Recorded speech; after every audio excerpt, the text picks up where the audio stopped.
Good afternoon. My name is Maureen Lemassney, and I want to welcome you to this meeting of the Police Reform Work Group. I welcome not only our members, but also the public who are watching these proceedings. If you're joining us for the first time, our mission is to provide our County Executive, Angela Alsobrooks, with substantive recommendations that will establish fair practices across the board, maximize transparency, and restore public trust in law enforcement. The work group was not created to decide the merits of any pending or potential litigation, nor will the work group make any factual determinations in regard to any lawsuits or controversies. The work group was created to make recommendations regarding the policies of the Prince George's County Police Department, and not to resolve, discuss, or comment upon any specific or alleged events. These policies include recruitment and retention, financial management, independent oversight, and internal policies. We've established 5 subcommittees to make recommendations in these areas, and these recommendations will be finalized on December 4th. I'm going to turn the meeting over to my co-chair, Delegate Washington. Delegate Washington. Thank you, Judge Lemassney, and hello, everyone.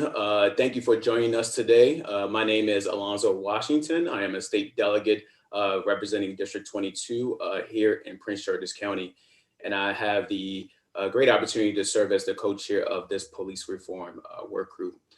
We have been meeting weekly for the past several months to develop innovative structural reforms to our county's police department. We have held presentations and discussions on training, hiring practices, employee retention, citizen complaints, the police department's budget, mental health, police use of force policies, and many more other areas of focus.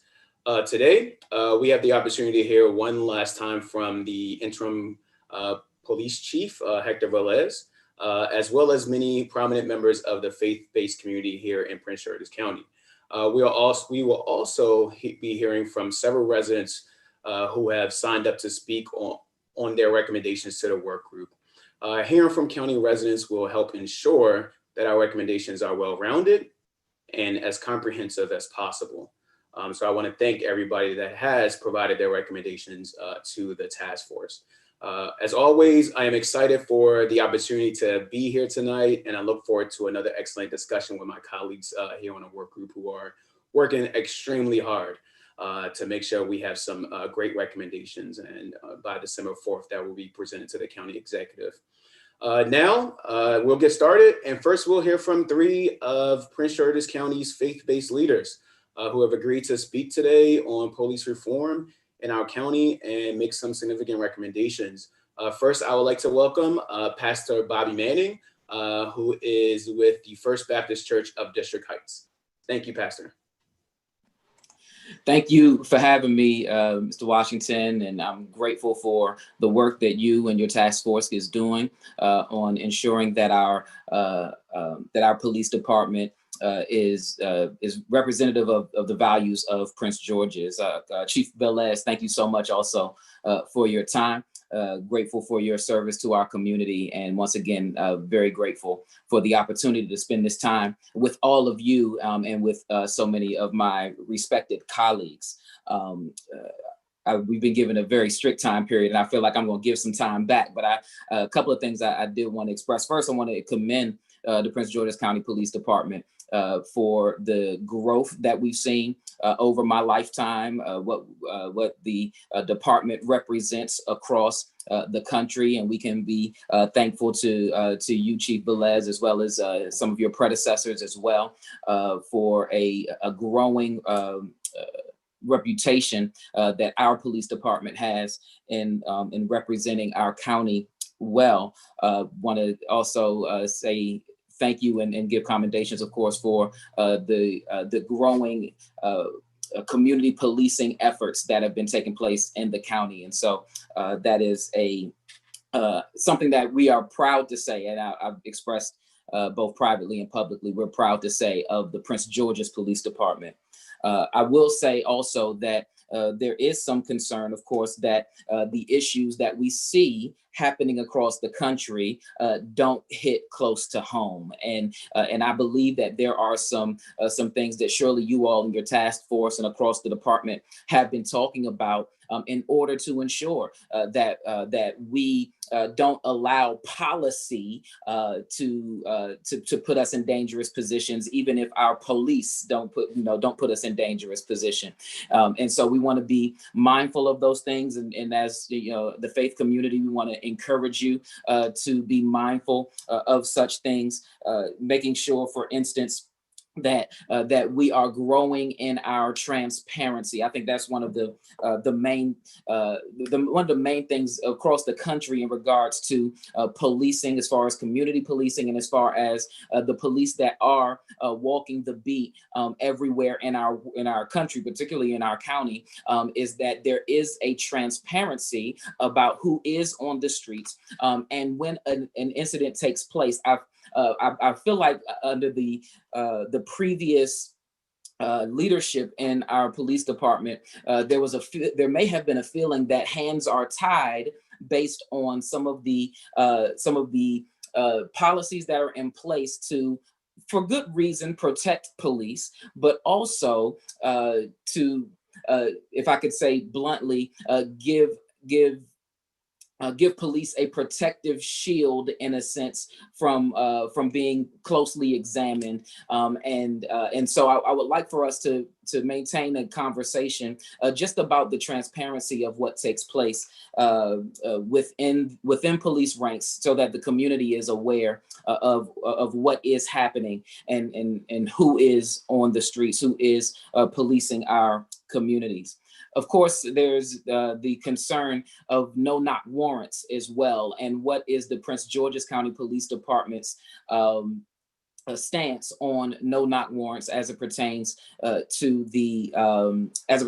how they are used, when they are used, and under what circumstances they will be used. And so, as we have an ongoing conversation, my hope is that that we can ensure that there are policies that are publicly known, that continues to push our police department to the forefront as leaders and an example across the country of how we can effectively police our communities, and how we can effectively model transparency to ensure that what we see in Prince George's County is a beacon example of what can be duplicated across our country.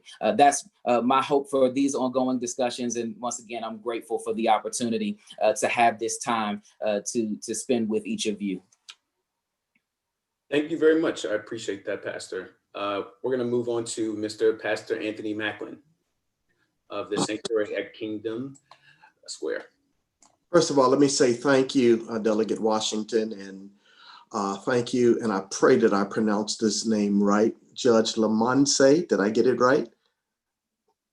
It's Lamasny. Close enough. If I ever have to stand in front of you, I promise to get it right. Thank you, Pastor. All the members of this task force, and again, it is good to see Chief Velez, and just to all of you all, let me say thank you, first of all, for this Herculean task that has been placed upon you to address these issues and address them in a way that hopefully will bring about resolution, yes, but to keep this police force moving forward. I've been a resident of this area all of my life, all of my 60 years. And so we've been a part of the good, the bad, and the ugly. But at the same time, I really feel a warmth in my spirit that we aren't trying to sweep things up under the rug, but that we are trying to address what's going to be prevalent, and especially in this environment where things are changing so quick, fast, and in a hurry. I think that you all are really doing a great job. I only have one major concern. Maybe two. There were some initiatives that our former chief had begun. I think that he served as president of one of the major groups across the nation, and had begun some reforms and had offered some advice and some pieces, not only nationally, but also on the state level. My first concern is to make sure that we don't lose some of the positive things that were offered by our former chief. My second concern is a concern that has come out of my discussions down through the years, but even more recently from former officers, those who have served, retired, or maybe have chosen other career paths. And that is that we make sure that we address what is perceived to be, from many of the former officers, and I'll just say it bluntly, an old boys network as it relates to when it comes to decision-making, administration, and those type things. I think that has affected the morale. If you talk to several of the officers who are no longer on the force, I think that was a major concern. And again, I hope you all may have addressed it. I hope that it will be addressed. I think that this force can go nowhere but upward, and you all are doing a tremendous job at making sure that these things happen. I'll give back my time. Thank you very much. I just want the record to reflect this. It's not often that pastors do that, and we're appreciative of that. The pandemic has forced us to shorten our messages. Well, I appreciate all of you. So our last pastor we have is Pastor Lincoln Barris from Central Baptist Church of Camp Springs. Thanks for being here. Thank you. Once again, I want to thank you for the opportunity, Delegate Washington, for allowing me to speak to the Honorable Judge and also to our police chief and those who have been working so diligently here in Prince George's County to help bring about reform for our police department. I want to ditto on what has been said already. My personal opinion, I think in Prince George's County, I think we have one of the top-notch police departments throughout the country. I'm just being honest. But there's still work that needs to be done. Let's look at our hiring practices. How do we hire people? What are the qualifications? Also, I've heard time and time again from former police officers, they have stated the fact that in the culture of the life of a policeman, you see so many traumatic things that you become numb to them. We need to make sure that every officer takes time to make sure that their mental psyche is in line, because they see so many traumatic things. We don't want them to become deaf to it, that they don't see it, because sometimes they've seen things so many times that they may let things slip by because their mind is not right. So we definitely want to deal with the mental health of our officers and let it be okay, because I understand that if an officer does that, that it would be perceived by his fellow officers as being weak. No, it's not being weak. It's really saying, hey, I need help. And we need to make sure that officers have the right help to get them through whatever they're going through so that they can do a great job of policing here in Prince George's County. Also, I'm not sure of how the committee has worked, but has there been a survey put out to the community to really see how they perceive and see policing here in Prince George's County, as well as the policies? Our policies have to be transparent, not convoluted with words, but that the regular John Doe or Jane Doe can read them and understand them. We must hold everyone accountable. I'm fine for stricter laws against criminals, but at the same time, we must hold our police accountable for how they enforce those laws. We need to make sure that when we are forcing the laws, that our police department does not violate the law when dealing with people of color, dealing with people that may have mental health issues, because if we've seen throughout the country lately, folks dealing with mental health issues have been shot. We need to make sure, and sometimes I need to know how are you going to handle that? Because a lot of folks may not take their meds for the day. They may be going through stuff. And last but not least, I'm be like my brothers and be short. if a police does not feel like serving today, if they're not right mentally when they leave home, there needs to be something every day when you have, I guess it's the call in, everybody comes in, to make sure that every police officer is ready to go to deal with what's on the street, because they never know what they're going to get from day to day. I thank you for allowing me to speak on today. Thank you. Thank you. I didn't plan to do this, but are there any questions for the pastors at all, folks might have?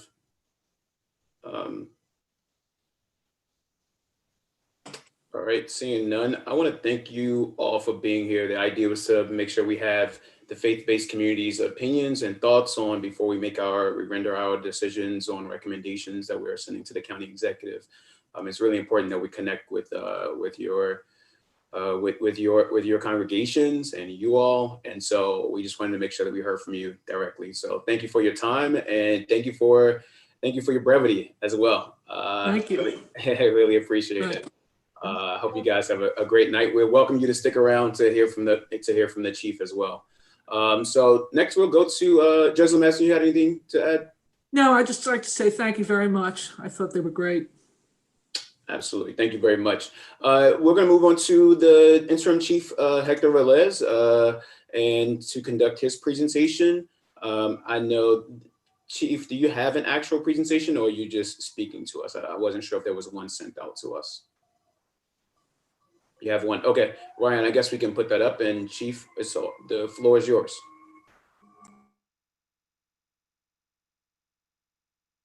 Chief, you're muted. There we go. Off to a good start, right? So first, good afternoon, Delegate Washington and Judge Lemessurier, and fellow members of the Police Reform Work Group. And I also want to thank Pastor Manning, Pastor Barris, and Pastor Macklin for your questions. And what I will do is I will hold your questions to the end, if that's okay, because there are a lot of things that I'm going to cover that I think touch on some of your concerns. So I'm honored to be here. I'm honored to have the opportunity to be before you again. So I thank you for inviting me back. I believe the last time I was here was before you was the 30th of July, where I, along with my executive team, were able to provide an overview of the police department in terms of the structure, hiring process, the command staff structure, training programs, and internal investigations. So today I look forward to continuing those discussions and about talking about future reforms with the Prince George's County Police Department. So to me, the collective work that we're engaged in is vital to making our community safe. Also improving transparency and accountability are extremely important within our department. And it's to me, it's pivotal in improving community and police relations. In our county and state, I believe it can serve as a national model. And as County Executive Alsobrooks said, we will make improvements where they are needed, and we will enact reforms where they are necessary. So the Prince George's County Police Department and Prince George's County residents have made tremendous strides over the past few decades. And we've been largely successful in building trust between the department and county residents. But this success doesn't only lie within the Prince George's County Police Department. You have a lot of community leaders, business leaders, faith-based leaders that all took part in that. And that is what has gotten us to where we are today. So I'm excited for what the future holds for the Prince George's County Police Department through this transformation. With the work group's recommendations, I believe the Prince George's County Police Department can serve as a model for the nation. I have had the privilege to serve as a member of the department for over 26 years. I joined the department in 1994 after serving 6 years as a military police officer, followed by 5 years as a police officer for the Howard County Police Department. And during my time with the Prince George's County Police Department, I was selected to a fellowship position with the International Association of Chiefs of Police. And as part of my duties, I traveled to police departments across the country and provided assistance to local chiefs with regards to technical assistance and policy development. Now, I would say the highlight of my fellowship there was that I had the unique opportunity to plan, coordinate, and execute a national civil rights summit in Memphis, Tennessee. And that culminated in a publication. I believe the name of it is Protecting Civil Rights, a leadership guide for state, local, and tribal law enforcement. And the highlight of that trip was that I had an opportunity to meet and speak with Reverend Samuel Billy Kyles.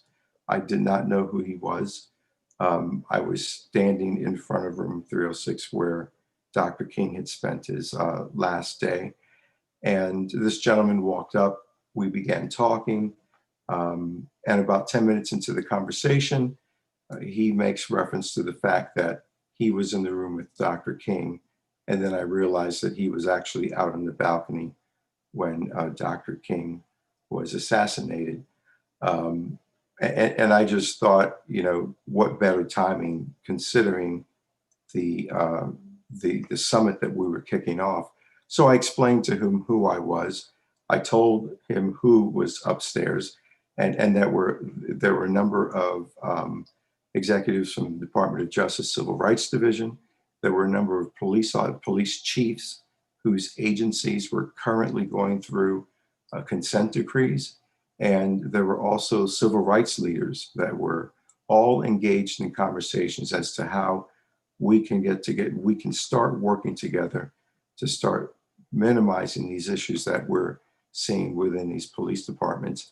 And he was very gracious. He came upstairs, he talked to the group. I was, of course, the hero because I brought him to the group. But that I would say is probably the highlight of my career, to have had that experience. When I accepted the lateral transfer to the Prince George's County Police Department, I knew I was home. I grew up in Brooklyn, New York, and Howard County just wasn't Brooklyn. It was far from it.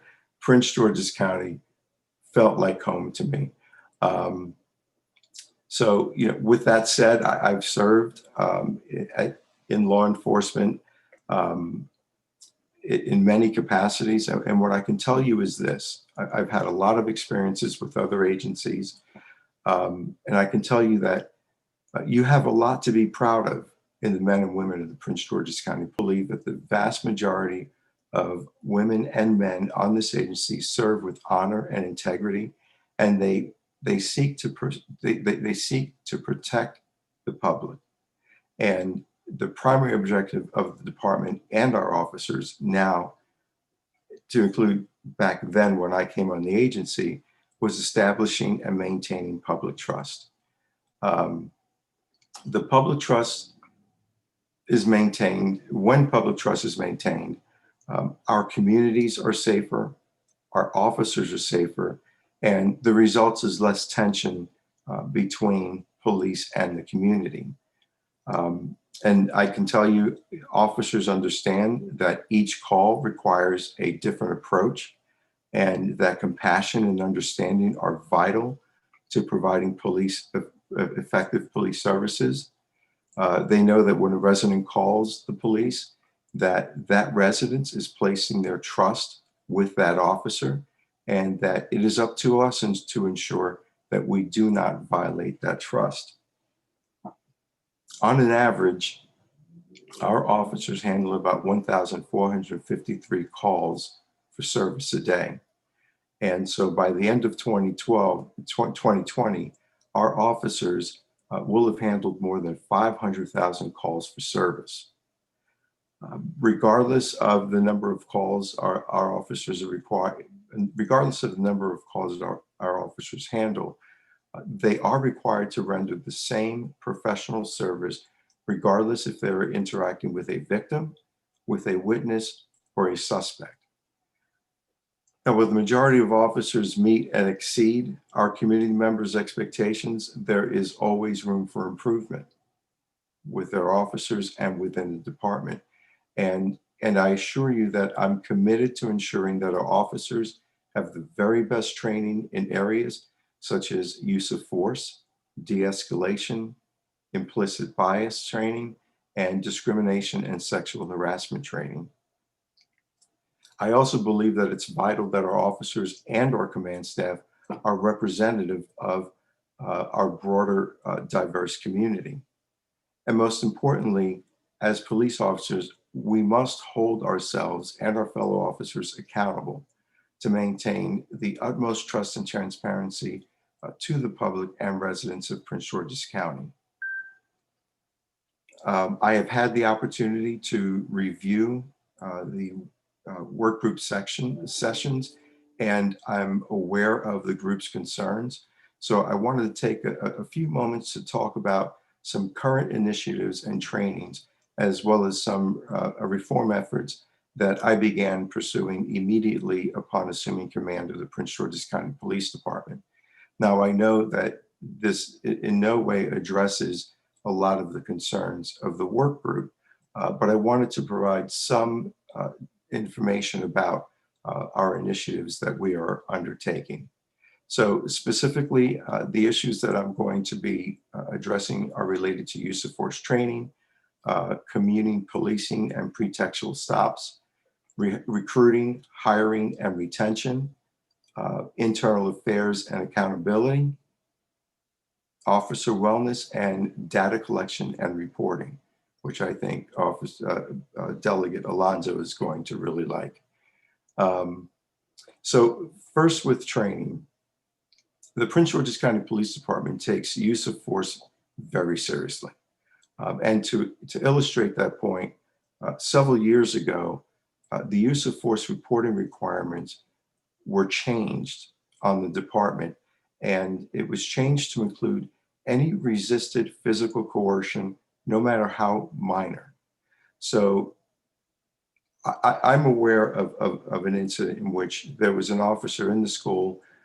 He was engaged in a conversation with a parent, and he went to direct the parent to the hall that that parent needed to walk down. And in the process of having that conversation, placed his hand on that parent's shoulder. That became a use of force report. If we have somebody that's handcuffed and we're walking them to the vehicle and that person stops and the officer just applies pressure to the back to have him continue moving, that requires a use of force report. So we've extended the parameters because what we wanted to do is make sure that we had as much information as possible to determine whether or not we are experiencing issues with the use of force on the streets. Because when you think about it, I think everybody understands what use of force is, but to some officer pushing somebody, he may not think that's use of force. He may be thinking, well, use of force is if I pull out my aspeton, or if I mace him, or if I use a taser. So we wanted to make sure that they understand that the slightest contact with that person will require a use of force report. Excuse me 1 second, because do you need to drink water? I can tell you that our training division is staffed with professionals that are dedicated to ensuring the higher standards in law enforcement training, and they're constantly looking for best practices related to use of force. Over the years, the Prince George's County Police Department has ensured that critical issues such as "8 can't wait" policies are taught to recruits in the academy. In addition to the longstanding 8 can't wait policies of the Prince George's County Police Department, officers receive additional training to ensure that they are provided with proper skills to address any situation. So with regards to use of force, the Prince George's County Police Department reviews our training practices continually. And we use best practices for de-escalation tactics, such as the ICAP model, which is integrating communications, assessment, and tactics. And essentially what that is when an officer responds to a scene, what we try to instill upon that officer is to slow your response down. When you get there, make sure you assess what is happening. Make sure that your appropriate resources and backup are coming in. And then if you have to take action at that point, take action, but step back, try to figure out what your actions had, or what your actions caused to the other party. How were they responding to what you did? So it's a constant assessment, taking action, reassessing, making sure that you have the proper resources on scene, and just taking your time, because the slower we're able to move, the better decisions we'll be making. The more opportunity for the person that we're dealing with will have time to be able to absorb what we're saying and think about what it is that we want them to do.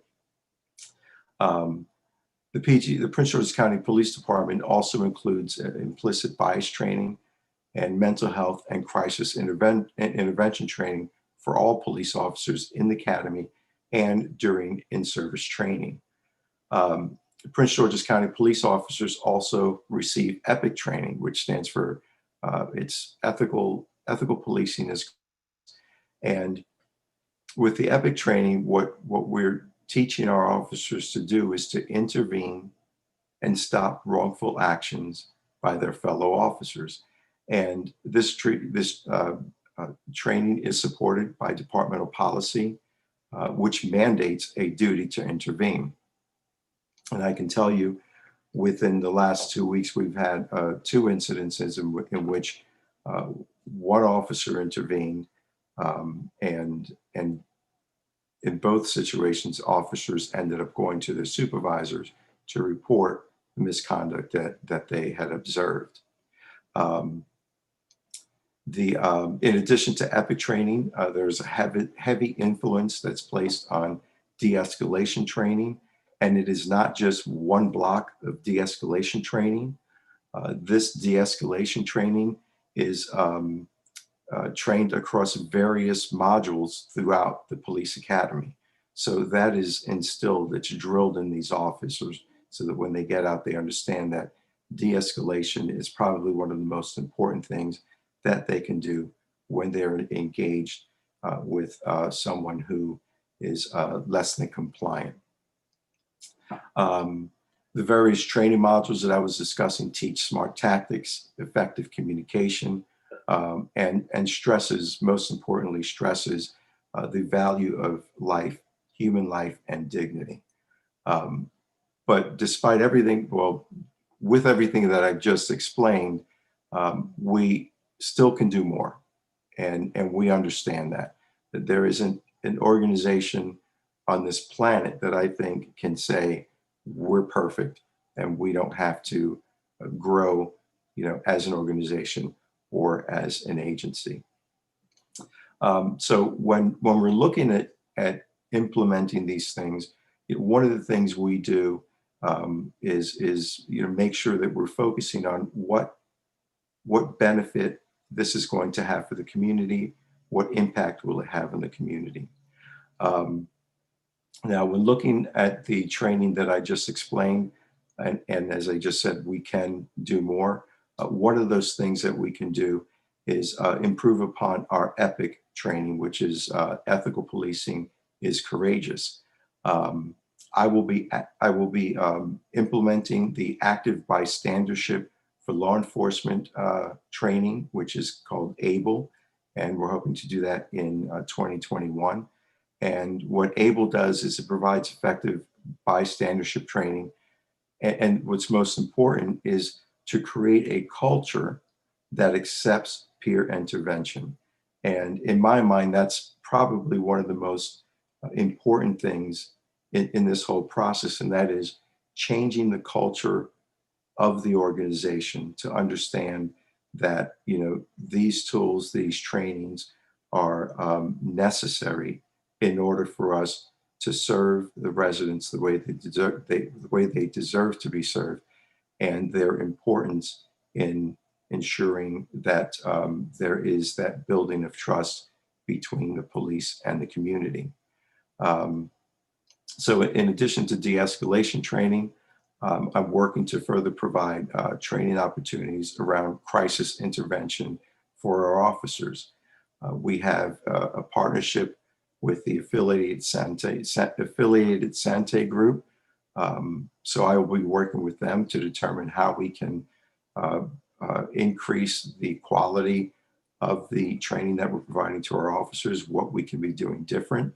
And in addition to that, I'll be consulting with our internal experts, which are our psychological services division personnel.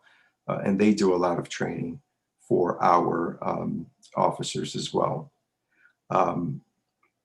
What I think is very important is that every police officer on the Prince George's County Police Department must be a community-oriented policing specialist officer. They all have to have that mindset. Currently, we have squads that are cops officers, and they're engaged with the community. But I think it's very important that every officer have that, that philosophy. And I want to make sure that everybody understands the tenets of community policing, which are known as the 3 Ps, which are people, policies, and processes. I'm working to determine how we can introduce COPS training for all of our officers. So you have the basic training, and then you have the in-service training. But what I would like to do is to try to get that instituted in 2021. I also think it's important that the recruits are engaged in community policing. So while they're in the academy, while they're receiving COPS training, I think it's important that they engage in a community project as a class. And that can be something as simple as going out into a neighborhood with a survey and knocking on doors and asking residents, what do you expect to see from your police officers? What are some of the characteristic traits that you think we should have? It could be something like pairing up with a nonprofit organization, but it's got to be something to do with community outreach, because right now they go through the academy, and it's a lot of training, and then they're put out into the streets, and then depending on who their field training officer is will depend on the level of COPS training that they receive. So I think it's important that we do that in the academy as well. Again, going back to thinking about how this impacts the community, you know, I believe these collective efforts, along with additional recommendations from the work group, will result in officers who are better trained. It will assist, excuse me, I'm losing my train of thought here. It will assist in officers who are better trained to assist those in crisis.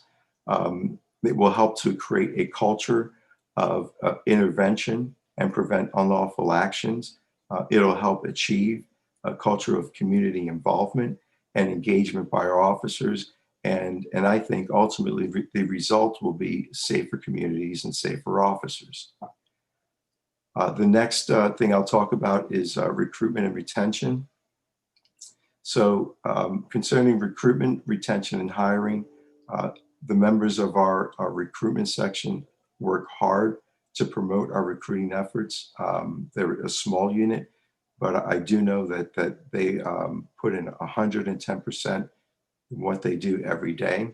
I emphasize a focus on diversity.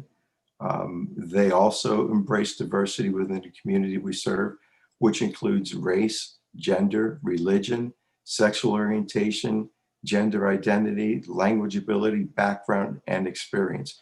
So I'm getting them to look beyond, just whether or not someone's Hispanic, white, or Black, because I think everyone brings different perspectives, and I think those perspectives can make our agency become a better agency. Unfortunately, the coronavirus has caused our recruiting section to have to shift their recruiting efforts, but I think this is a good opportunity for them to start thinking outside of the box and find alternative ways to reach potential candidates. Currently, the recruiting unit is exploring virtual means to engage candidates in community colleges and universities within Prince George's County. That doesn't mean traditional means of recruiting will stop. They can continue as long as proper social distancing rules are being adhered to. What I think is important is that we also continue to focus our attention on our Explorers programs and our cadet program. We have a very robust Explorer program in this county. And one of the issues, and I experienced this when I was a police explorer in Union City, New Jersey, once you hit the age of 18, you're done with the Explorer program, but you cannot be promoted. You cannot take the exam to be a police officer until you're 21. So you have to figure out what you're going to do. In my case, I went into the military. 6 years later, I ended up here in Maryland, and the agency that invested all that time and effort into developing me did not reap the benefits of that commitment. So I think it's important that we have that bridge, which is the cadet program. The cadet program is what allows that explorer to continue his path in the criminal justice field. And the cadet program does have restrictions. It is a paid position, but they are to attend a college, community college at Prince George's Community College. They're required to maintain a certain GPA. They do come to the station. They're assigned stations. They do work. And we do monitor their progress academically. So I think those two programs are very, very important in our ability to ensure that we have a flow of candidates moving into the police department. And I will say this, I had a conversation with one of my Explorer advisors in District 6, which is up in Beltsville. And I was unaware that they had created a junior investigator unit, for lack of better terms. And what that was is that they had a lot of explorers that were very interested in being part of the program. They were missing meetings. And the reason they were missing the meetings was because they were home taking care of their younger brother or sister. So what our cops officers in District 6 did was they created this additional program so that the explorers can bring their younger siblings along with them. They can be engaged in this junior investigator program while the explorers are able to be involved in their explorer posts. So I thought that was some pretty outside the box thinking, and clearly it has had a positive impact on not only the explorer but that junior investigator, who I am sure in the near future will enter into the Explorer program. So with that said, there are changes that can be made, and I think we can do better. We have a community services division that does a lot of outreach to the community. They run our PAL program. They're engaged with the Nancy Lieberman Foundation. They're engaged with the Cal Ripken Foundation. Currently, we're having a baseball field built adjacent to what was the old headquarters on Barlow Road. They hold, prior to the pandemic, they'd hold camps. They hold mentoring sessions. They are engaged with the youth after school. And I think we need to expand that program. We're looking at the lieutenant and sergeant and approximately 7 officers. I think it's important that we expand that program and that we assign the recruiters to that unit, the Community Services Division unit, and then cross-train the Community Services Division in recruiting efforts. And the reason being is because our recruiting team is very low in manpower. Agency-wide, we have an issue with manpower. So I think that's a way to increase our capabilities while the Community Services Division is out, at community programs, and they're constantly out there. And I'm not saying, to be setting up a booth and handing out flyers, but during the course of their conversations and during the course where they're engaging with people, having those conversations about what are your thoughts about your future? What would you like to do? Have you ever thought of? Just those types of things. I also plan to increase the level of community involvement with recruiting. Each district station has a Citizens Advisory Council. The Chief's Office has a Chiefs Advisory Council. We have the CPAAA, which is our Citizens Police Academy. They're very engaged, very active with the police department. And I think they can be somewhat of a force multiplier, and that we can have them go out with recruiters and try to engage in the recruitment process. Excuse me, another drink, please.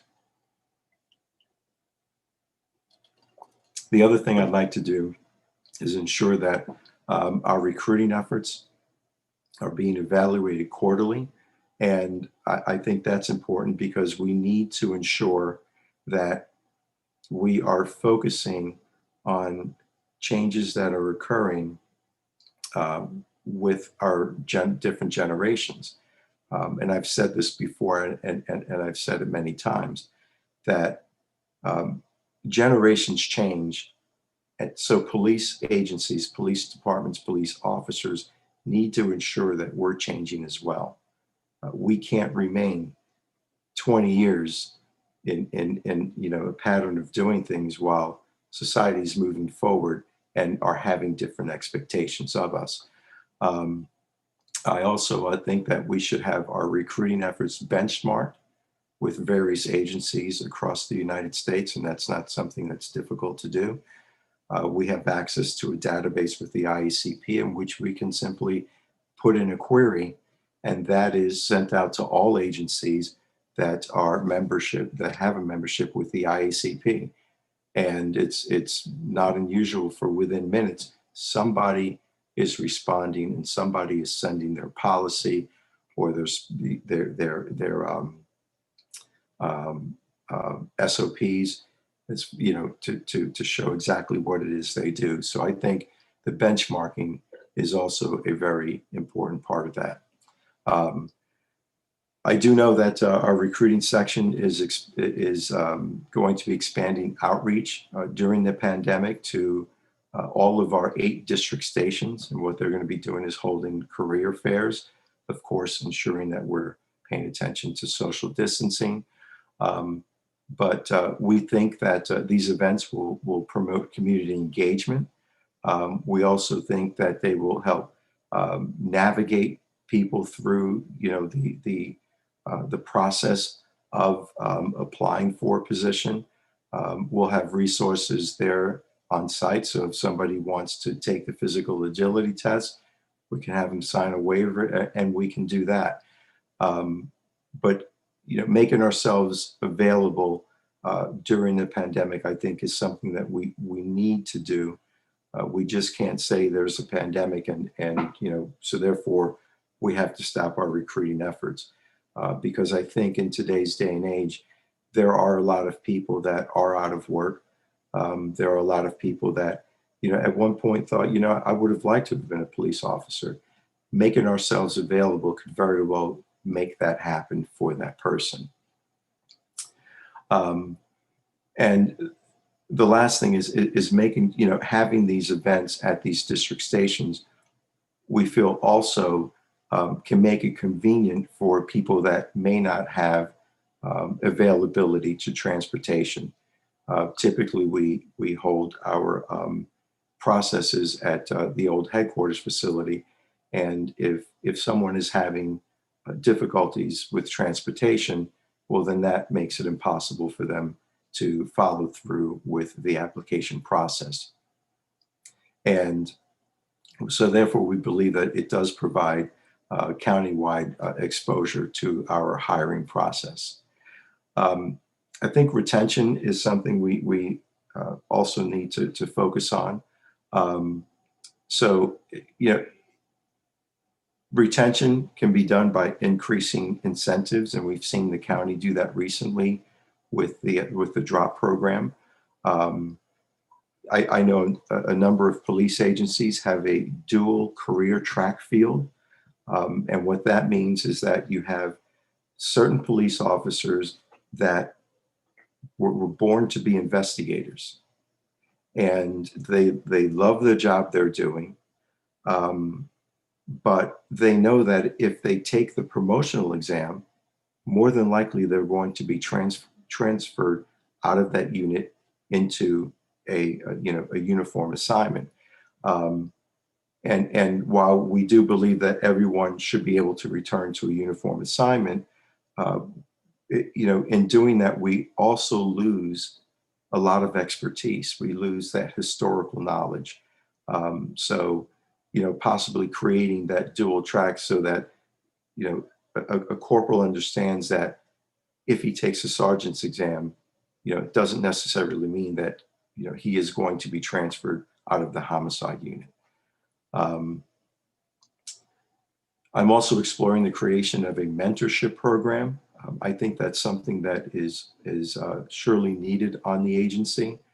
We have a lot of young officers that come on board, and they're placed in a patrol car, and the expectation is run calls for service, go to court when you have to go to court, but there isn't any guidance. There isn't any check-ins to see, what is it you want to do 3 or 4 years down the line?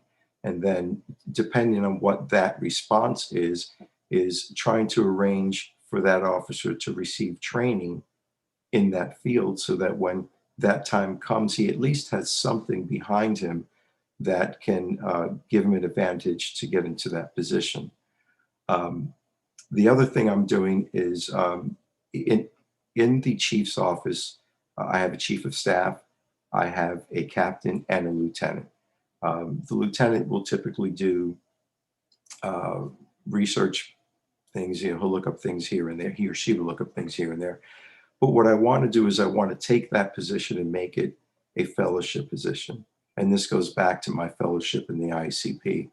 I'm thinking a 6-month time frame in which that person is brought to the agency or brought to the chief's office in a TDY capacity. And then that person will be assigned to various components throughout the police department for 1 or 2 weeks so that they get a very good understanding of what those units do. And I'm talking about personnel. A lot of officers go through their career and never step foot in personnel. The fiscal management division, having them upstairs in the chief's suite so they can see the types of things that come up and why decisions are made. Have them cycle through each of the bureaus so they understand what happens at the deputy chief's level, and also create a mock transfer meeting or promotion meeting so that they can understand the complexities of those types of meetings. A lot of officers think that we sit behind a closed door and start throwing darts at names, and wherever the dart ends, that's the person we select. There's so much more that goes into that.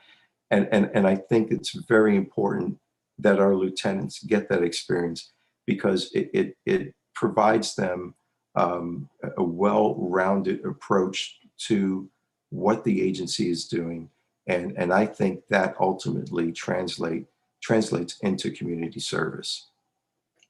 I'll also be instituting a chief's advisory group, and that more than likely will be, that group will consist of sergeants. And the purpose for setting that advisory group up is because I think it's important for the officers working the streets, or sergeants in investigative positions, to be able to sit down with the chief and say, these are some of our concerns, or these are the rumors we're hearing.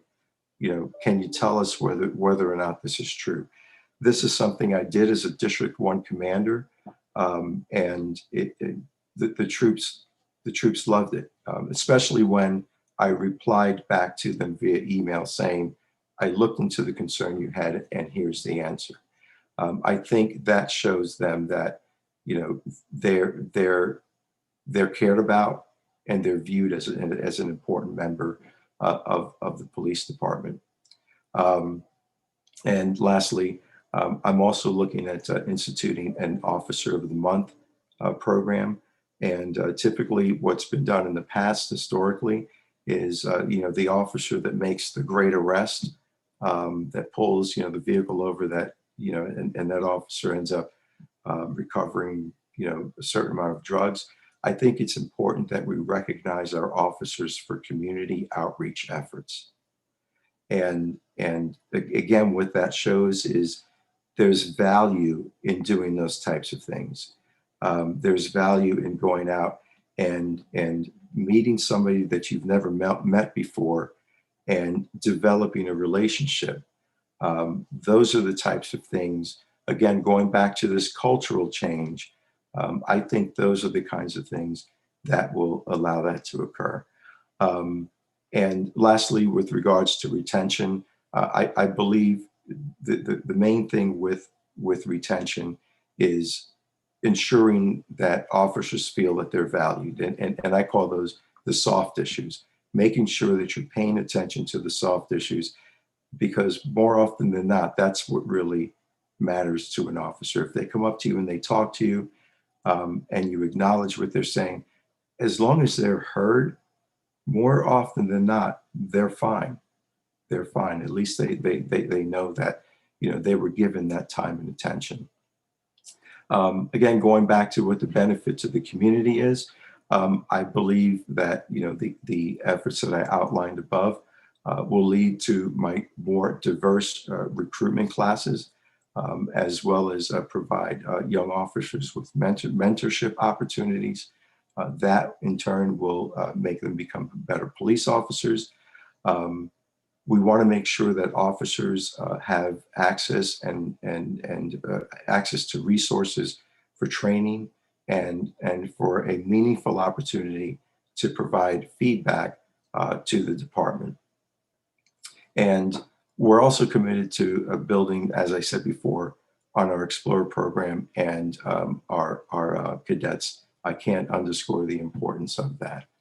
And I think what's most important with that is that our explorers come from communities within Prince George's County.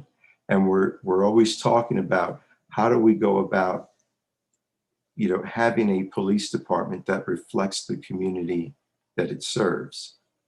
And I think this Explorer program is the perfect place to start, because everyone comes from within the county.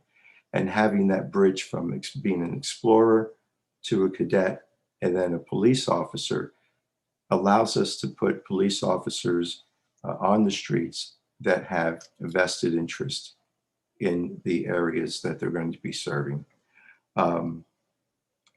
The next is officer health and welfare, health and wellness. When I took over as interim chief of police, one of the first meetings that I had was with the manager of our psychological services division. I have always taken an interest in the mental well-being of our officers. I've been in this field for 36 years. I know the toll that it can take on a police officer. I've seen the impacts that it can have, and that can be, failed relationships. It could, lead to alcoholism. There are a number of things that, if not checked, if not, if the officer is not engaged with, that can happen. So we were talking about some of the ways that we can improve service delivery to our officers. Our psychological services division does a phenomenal job, an absolutely phenomenal job, but they are challenged. They are challenged with resources and manpower. One of the things that I was thinking about recently, and for those of you that may not know, in the Prince George's County Police Department, our patrol officers have what is called an overlap shift. And what that means is that they are not committed to running calls for service. That can be an administrative day in which the sergeant takes an opportunity to go over, roll call training or cover, different aspects of, let's say, first aid or things like that. One thing we do in the police department is we have a debriefing. Those debriefings, however, are reserved for incidences in where police officers are engaged in a traumatic incident.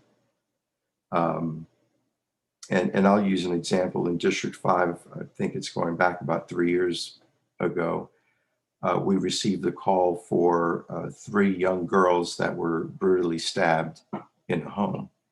And you have officers that respond to the scene, and clearly they're shook up.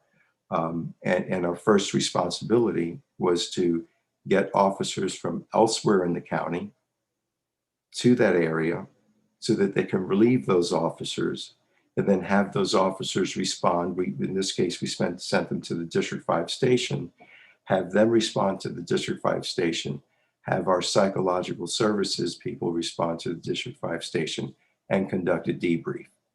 I don't think we need to wait until an officer experiences a traumatic incident. I think given everything that has been going on in today's world in 2020, with the pandemic, people losing their jobs, the national what's going on nationally with police community relations, and politics. There is a lot going on, and you have these officers that are returned that are coming out to work, and they're into their seventh month of wearing a mask. So one of the things that I proposed was to have debriefs on these officers' overlap shifts, and that can simply be, a 4-hour event where personnel from the Psychological Services Division can come in, or peer support officers, and that's another thing that I'm looking at building up, can come in and just have a debrief. And then the second part of that overlap shift can involve something like cultural awareness training, just trying to make good use of that time that ultimately, again, going back to the community, it's going to serve the community better, and it's going to have a positive impact on that officer. The other thing I'm looking at doing is creating a mediator program. Right now we have our internal affairs and our EEO coordinator. But I think that a mediator program would be a good thing to have. Sometimes you have two officers on the squad that are bumping heads, and it could just be nothing more than, they've had a couple of rough weeks on the job. They're having issues at home. Sending them to internal affairs or sending them to, EEO is not appropriate. Having a mediator, and I'm talking officers that are sent to receive this training, having them on the agency and having them be able to sit down and mediate an issue, I think serves the agency well as the police officers. So the next thing I'll talk about is internal affairs and accountability. The Internal Affairs Division consists of a multidisciplinary process, which involves various levels of review, both internally and externally. The unit is staffed with dedicated investigators that work tirelessly to ensure that those officers that need to be held accountable are held accountable. And while the police department has a strong track record with internal affairs and their investigations, just like anything else, I believe there are improvements that can be made. When you look at the agency as a whole, the Internal Affairs Division is probably the one unit that is still functioning the way it did 20 years ago. And I think that is something that needs to change. So several issues that I've determined that need to be addressed. The first is the data collection. Currently, we have what is called IA Pro. It is a good system, but when you're looking at expanding your data collection and reporting capabilities, what it really is another database that has to be accessed to pull information.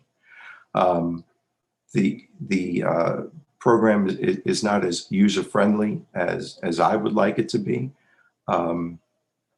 which means that in order for one person to enter information or to pull information, you have to go to somebody that knows that system very well. The second thing is the early warning system. Back in 2017, I was the assistant chief at the time in internal affairs. I had direct oversight of internal affairs. What I had decided to do was to expand the capabilities of the IA Pro system, specifically because of the early warning system. The early warning system is a valuable tool that can look at a number of factors and flag an officer, which will then cause an interview, a sit down, a conversation with that officer to see if everything is going well or if that officer is experiencing problems at home. The program was finally implemented in 2019. And so as a result of that, what we have now is, in the past, when a sergeant was doing a use of force review, that was handwritten. And then it was sent up through the chain of command. Now these sergeants are going directly to IA Pro and they're entering that information directly into the system. So you don't have that paperwork process anymore. Unfortunately, when you're dealing with technology, we would like to have it sooner rather than later, but we are a large agency and we have to make sure that, resources are being placed where they should be. So at this point, what I'm also doing is I'm going to have the Assistant Chief of Police look at our audits and inspections section and determine whether or not they are meeting the needs of the police department. I believe that they can be doing other things, such as, conducting audits of internal affairs investigations files, ensuring that those files that need to be present are present, meaning that they're not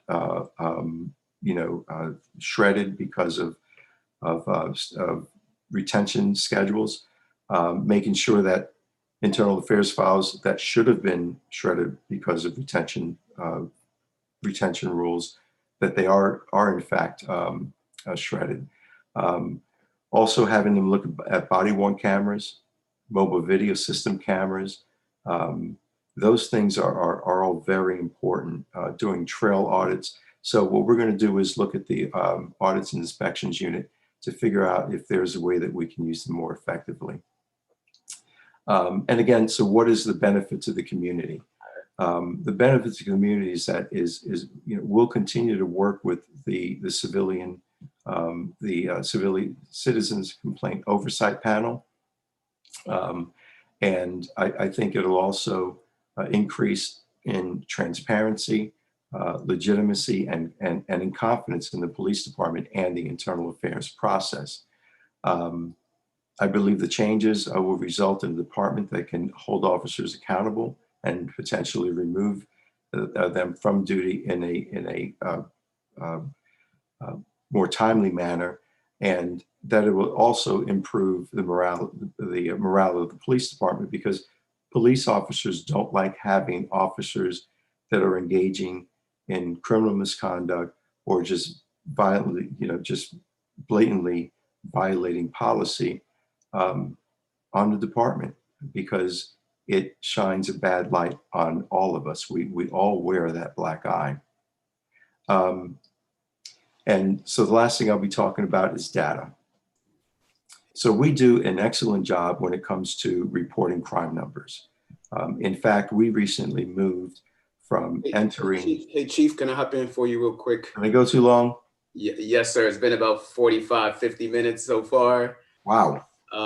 And we really appreciate your presentation. I know you're about to go into a really in-depth analysis of the area that I really care about. I heard your comment earlier, so I appreciate that. But I think we want to be able to just have some quick closing remarks, and maybe you can mention some of those for about a minute or two. Sure. And then let's, because we have some folks on the line that I'm sure the members have some questions for you, and then we also have to make sure that we hear from the residents of the county as well.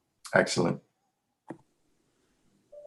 So, Chief, I wanted to give you just some closing remarks that you wanted to add at the end here. Absolutely, and thank you. So, what I want to say is, I can't tell you, how I feel about this process, because I think these are the types of things that move us in the right direction. I think these are the types of things that advance the agency as a whole. But what I really want to say is I want to thank all of the members of the work group. You have sacrificed your time. You have sacrificed your time away from your family, and that is not lost on me. And I just want to let you know that I greatly appreciate it, and that I'm certain, with the recommendations that come from the work group, and the things that we're doing, I think we can make some very positive changes on the police department, and I'm looking forward to that process. So thank you. Thank you, Chief. And I just want to say thank you for being here again. Thank you for your ability to be open to our reforms, and we appreciate you being here. This is, just to be clear, this is your third or fourth time here in front of us, and your department has been in front of us about almost along the way, almost every meeting with us. So we appreciate them being here. So they've been aware of some of the recommendations that we have been developing, as well as been able to give us some information that we've asked for. So we appreciate that as well. Judge Lemastny? Chief, you mentioned early on you were going to discuss your plans for Pre-Textual Stops. Correct. But you didn't reach that. Well, do you mind just briefly telling us? Absolutely. So when I mentioned Pre-Textual Stops, I know that is a concern, that is an issue. And so what I was talking about, what I meant to mention was that in dealing with pretextual stops, what we want to make sure is that our officers are, first of all, understanding what a pretextual stop is. I ran into an officer, I believe it was a month ago, he never heard the term before. So I think it's important that, that first of all, our officers know what pretextual stops are, and that we make sure that you know, they're policing ethically, and that they receive proper training to help them make those decisions and make them understand that, you know, if you're going to pull somebody over because they have violated the law, not pull somebody over because, well, you think, you know, this person looks suspicious and, oh, by the way, they didn't put on their left turn signal, and so now I'm going to pull them over. I think there's, you know, plenty of people out there that are blatantly violating the law. They're endangering the public. They're endangering pedestrians, which, as you know, we have quite a number of pedestrians that are killed annually on our roads. So just making sure that, you know, we are constantly talking to them about it, that we're addressing those types of things in roll call, that we're addressing those types of pretextual stops in service training, and making sure that we're tying them into you know, training, not only implicit bias, but we're talking about cultural sensitivity and things like that. Thank you very much, sir. And I'd like to thank you for you accommodating the work group so nicely over the course of the months. Thank you very much. Thank you. Thank you. Ms. Morning. Yes. Thank you. Oh, thank you, Chief, again for coming to meet with us again. And we have seen you quite a lot on these meetings. I just have two quick ones. Back in 2016, myself and some other people met with you and Chief Stawinski about a civilian on the police trial board, because there was a House bill that was passed where a civilian could be on the police trial board. I want to know if are we moving towards that, to having a civilian on the police trial board? So my response to that is I would love to, and I'll tell you why. The more transparency, the more oversight we have, the better our relationship. Time am I picking up your donuts? Did I hear donuts? Oh, no, I didn't say a donut. I did not. I don't have a donut. I thought that was a cruel cop joke. Oh, no, it wasn't me. It wasn't me. I don't know where that came from. But no, I do not oppose that. I do not oppose that. Okay, and what is the DROP program? I heard you mention the DROP program. What is that? I will try my best to explain it. So essentially, an officer is at a point where they're eligible to retire. And what they do is they enter into this program, and what they would receive in their pension, you know, because once you retire, you receive a pension check. Mm-hmm. What they would receive instead of going to them, it goes into an account, and that's where those payments go. So that when they leave, they end up receiving that payout. It's I kind of look at it as a forced savings account, for lack of better terms. And so there are agencies, there are a lot of agencies, and to include in this area, that have the DROP program. And what that does is it ensures that, you know, they maintain that expertise, that experience on the police department. Thank you so much, and thank you again for meeting with us so many times. Good to see you. Thank you. Okay, we're gonna go to our next question, Ms. Oriata. Thank you. I have a few questions. Okay. See how many that he lets me get through this evening. So again, thank you. I'll just echo that for your time tonight and continuously answering our questions.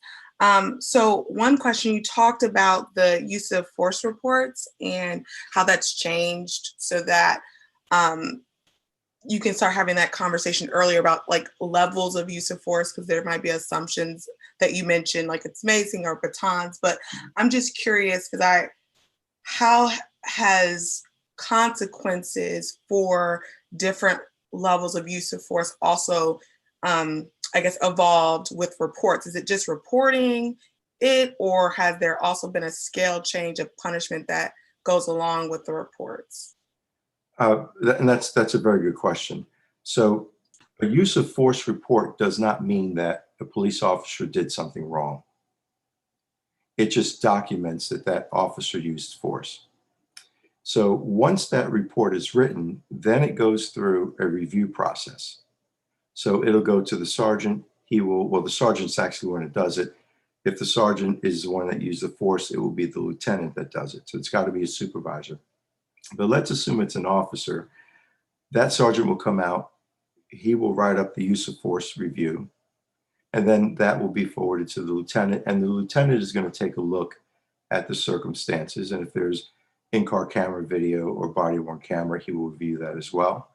And then he has to put his initials and date and say, I concur. Then that goes up to the captain. And the captain reviews it. Then it goes to the major. So there are multiple levels where people are looking at this. And I can tell you that there have been a number of times where we have received a use of force review. The supervisor, somewhere along that line, they've looked at it and said, this is not justified. And I can tell you that I would say 95, 99% of the cases that the state's attorney has indicted on has been as a result of officers, supervisors identifying misconduct and then forwarding that to the state's attorney's office. And I'll give you an example. There was a situation years ago where we had a person that was handcuffed. A person ended up spitting on the officer, and the officer ended up striking that individual a couple of times, more times than he should have, period. Once that was observed, it was sent to the state's attorney's office for prosecution. It's a criminal act. So when we talk about use of force reviews, there was a point where we saw use of force numbers go up. And that's because we had broadened the requirements as to when you are going to write a use of force review. So all of those are reviewed at multiple levels. And if, let's say, it's not something that rises to the level of a criminal violation, it then goes to internal affairs and is investigated at that level. Thank you. And one other question. That's okay. Krista, you can ask your next question. Ask if you can Talk faster in your remarks or your responses, just so we can have a quick, succinct answer. Yes. I appreciate that, sir. You're welcome.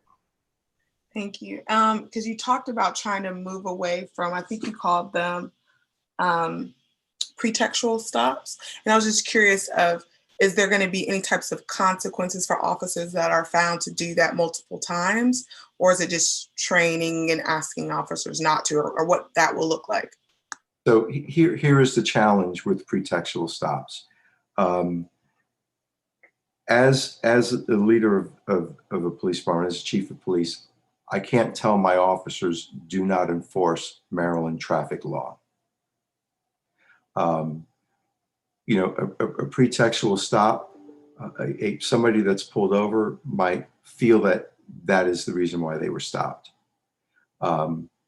So what we can and will do is, if we receive a complaint, we can go back and determine, what kinds of traffic stops is this person making? Are they all traffic stops where the person's just creeping through a stop sign? And looking at that, and then based on what we find, then we might have more information to say, well, yeah, we believe this officer is engaging in pretextual stops. And at that point, our options are handle it as an education, via education, and closely monitor. And if it doesn't change, then resort to discipline, or just resort directly to discipline. But those are one of the things that we really have to. We really do depend on people calling in when they feel that happens. Thank you. You're welcome. Hey, Chief, let me just follow up on that, because, I think if we are waiting for people to recognize that they have been, have had some issues with that stop, I feel like we're going to miss an opportunity here to really look back at the stops and look back at that data. Last time we talked, you mentioned that we don't keep that data in the police department, and we don't review that data. So when during the process do you go back and look and see if these officers are doing pretextual stops, or are stopping people who are young Black men? Let me put it as frank as Mr. Ivy likes to put it. And so, can you speak to that a little bit? Where in the process do you actually look for those types of stops? So that was coming up in the data section. Because I do address, one of our issues is not our inability to track that. So it's my understanding that we are creating a module that will allow our records management system to talk to Maryland State Police records management system, and that we can then get that information in a digestible way, so that we can start looking at traffic stops and start, delving into, things like that. Chief, I'll leave it at this. The state of Maryland has a very good user-friendly database to track traffic stops that anybody in the state of Maryland, a 6-year-old, a 12-year-old, can go through and look and see what those traffic stops are. I'm not sure if it's necessary to recreate the wheel, if you will, but I just think that that database, and we've had the state of Maryland actually come down and give us a presentation on their database too. So I just ask that we use that. But let me just go back to let's go back to another question, because I don't want to hold this up on this. Well, we can talk offline, because there is an issue with that, but we can talk offline if you. I'm sure Mr. Ivy will want to be a part of that conversation too. We can do that, absolutely. Awesome. Let me go to Miss Judy Danso. Thank you, Delegate, and good evening to you, Chief. Hello, how are you? Well, thank you. I would like to also just thank you and your command staff for always being available and responsive to the request of the task force. So my subcommittee is responsible for looking into the financial management of the department in an effort to, really just make some good and sound recommendations to our county executive, whether that's reallocation of funding for health and human services or just cutting costs generally. My first question is related to automation. And Chief, while I know you have been in the interim role for just a few months now, and may not have had an opportunity to really delve into any sort of like real assessment as to this, but from what you have had an opportunity to kind of see as being effective or not, my first question is, how open is the department to automating some aspects of its operations to kind of assist with workflow? And then secondly, I'd like to know whether or not, there has been any sort of internal review by the department's personnel to kind of do a study of, what's working and what's not, how, it has been impactful to the agency, and if there's any data to support that. And if I could just kind of put it a little bit into context, last night, Deputy Chief Nichols came before our subcommittee, and he did an amazing presentation and just really provided some really insightful information that I believe will translate into very sound recommendations with respect to reducing both court overtime and overtime generally. One of the things that we considered was around the potential for automating police reporting processes. I know in other jurisdictions, I've spoken to Anne Arundel County, they certainly have that as an automated process. I think within our county, the fire department also has an automation process for overtime. So I'd like to know if there has been any discussions around that. And, you know, I guess whether or not the department is open to those types of processes. Absolutely. Yes. First of all, we are open to it. Going back to Mr. McGaw, when he was the chief of police, our goal has always been to become the most progressive police department in the United States. That has always been our goal. In terms of assessments, sometimes we fall behind on that. That is a problem. And you know, when you're looking at assessments, we've got approximately 328 civilian employees. I think we're down approximately 200. You know, we have officers that are filling some of the positions that civilians could be filling. Right.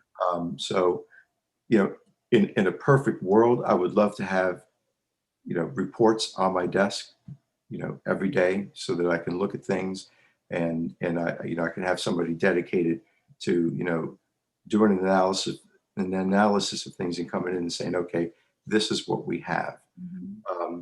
But I can tell you that we have very talented employees. You know, in personnel, we have Miss Jewel Graves, who is phenomenal. And, you know, Miss Angela Fair that oversees our fiscal affairs division. And they are always coming forward with ideas and suggestions as to how we can do things better.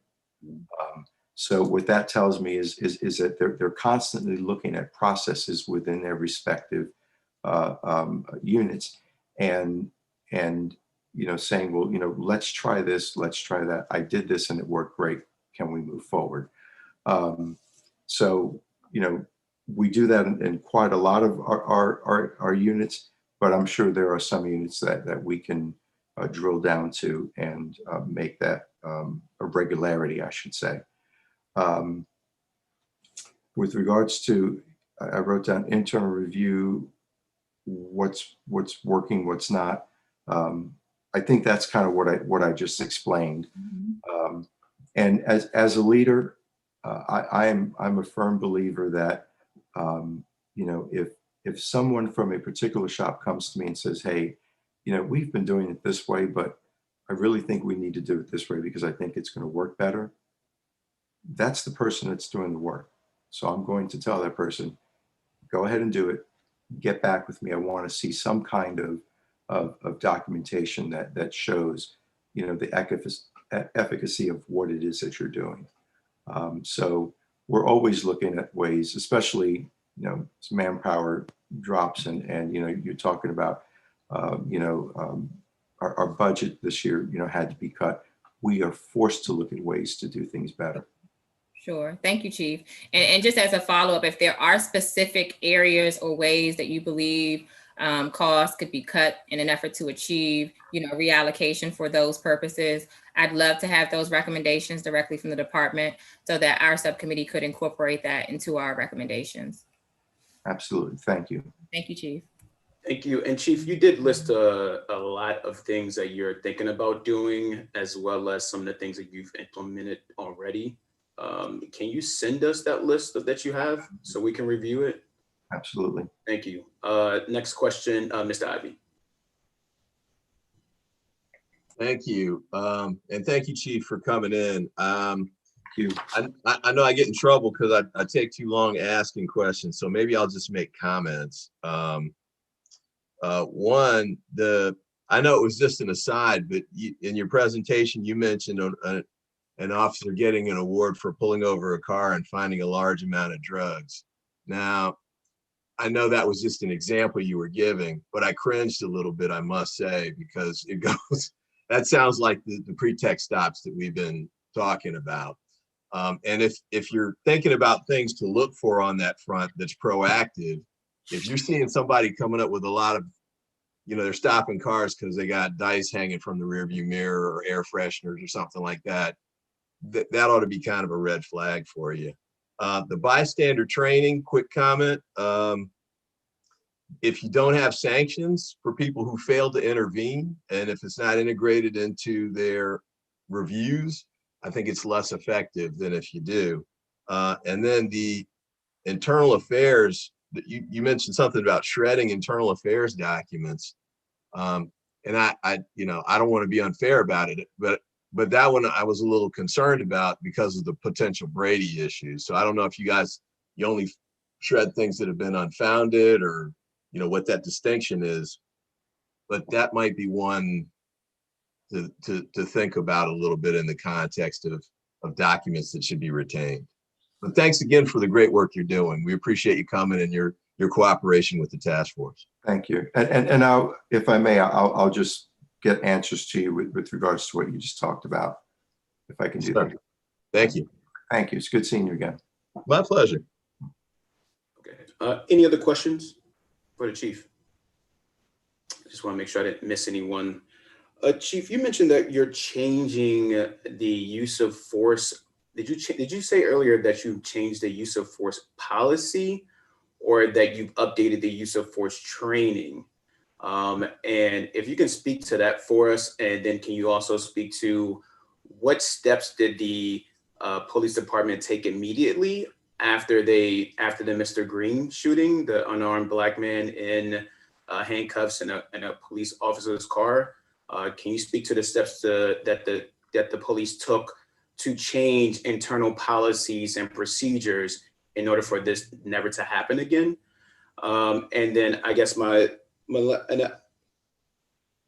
if you can answer those questions, I think that'd be great. Sure. So when I talked about use of force, what I was talking about was the having the ABLE training added to our use of force training. And that I think pairs up with it's the ICAT training. So that's what I was referring to. And that is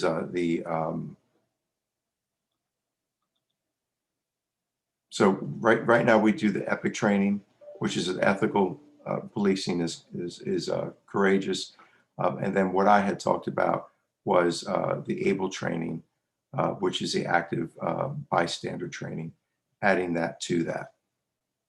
So I was not talking about redoing the policy, although we're constantly looking at policy. And one of the things that I did fail to mention is when we draft policy from this point forward, we're going to be farming that policy outside of the agency. And CCOP is one of those agencies. We'd like the NAACP, CASA of Maryland, to be able to look at these policies and provide us feedback, because these policies impact the community as well.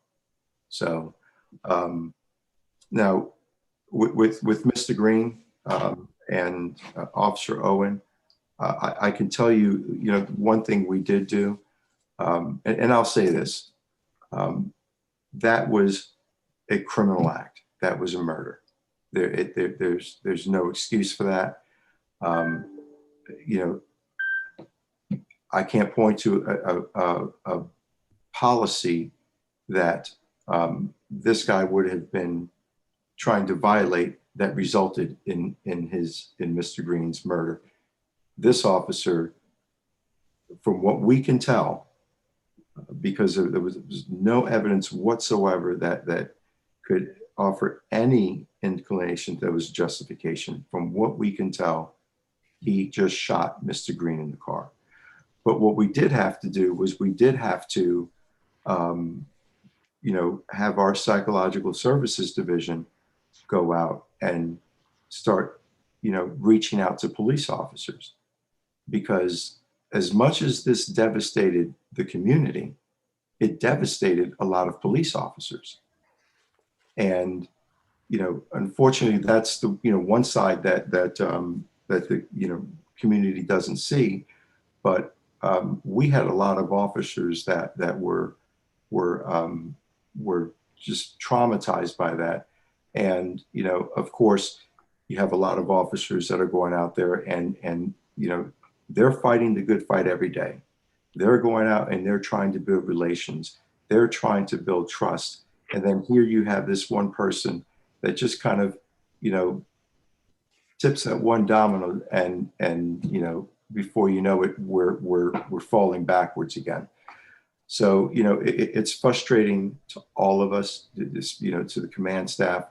You know, immediately after this happened, he was taken into custody. That's where he is. And in the aftermath, we, you know, did a lot of visiting of district roll call stations and having frank conversations with officers. Thank you, Chief. My last question, I asked this question to the Commissioner of Baltimore as well. What qualitative or quantitative metrics would you use to I guess, make sure that we have an effective, well-run police department?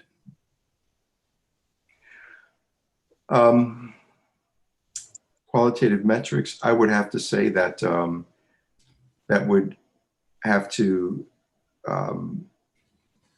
include a survey of the community to get a baseline as to, you know, what the community feels about their police department.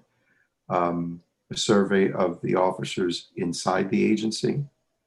I think you'd also have to look at your crime rates, comparing, you know, if you have a, you know, a population that has doesn't have a good relationship with the police department, right? And you have high crime rates and you have issues within your police department in terms of internal affairs investigations, clearly you're not doing well, right? If you have a circumstance where, let's say that is the case, and you start implementing programs and you start seeing the satisfaction of citizens' response coming up, and you start seeing your crime rates going down, and you start seeing your investigators or your officers becoming more engaged in terms of, you know, reporting other officers for wrongdoing, and you start seeing your morale increasing, I think those are some of the things that you can use as measurements to determine whether or not your agency is progressing in the right direction. Thank you. And thank you, Chief, for all that you do. And we appreciate seeing you today. We're going to move on to our next part of this presentation today, which is hearing from the public and understanding what the public would like to see in their Prince George's County Police Department. And Chief, we welcome you to stay on to hear from the folks on. We have about 20 folks lined up to speak today. And ask folks to mute themselves until they come on. I'm gonna call on folks as you're here, and we're gonna ask you to speak. I'm gonna time you for 1.5 minutes. At the 1.5 minute mark, I'm gonna ask you to stop to wrap up your remarks, and please do not go on for another 2 minutes, is what I'll ask. So let's, again, thank you, Chief, for being here. Let me make sure I find the list of folks signed up to speak. Okay, so we're gonna have our first speaker here, which is Miss Amity Pope, who is on. If you can unmute yourself. Can you hear me? Yes, we can hear you. All right. Thank you, Delegate Alonzo Washington and Judge Lancy, for the opportunity to provide comment. The Prince George's County Police Department has a history of violence that spans 4 decades. Leonard Shan, DeMonte Ward Blake, Archie Elliott, William Green, and so many, many more of thousands of people killed by this police department have been the outcome of past reforms that did not work. Currently, Prince George's County Police are trained on a computerized simulator that tests their reactions to hundreds of lifelike situations. The program teaches officers that they put themselves and others at risk if they don't react quickly and decisively. And there have been some outside experts that have attested to that simulation that says the department is training their officers to shoot and kill. So in this county, we, the people, know that wrong moves prove fatal. There are conflicting accounts that follow. The wounded faces charges. Police accounts, they stand. Investigations clear the officers. And indictments, they are rare. Thank you. For families whose lived experiences have been completely altered to a point of no return, of normalcy for them, and for those lives they affect, there is no justice for them. And one of the most effective ways for the law enforcement agencies, or this agency in particular, to restore public trust and prevent racism from influencing law enforcement actions is to prohibit individuals who are members of certain supremacist groups and have a history of explicit racist conduct or simply poor conduct from remaining its officers.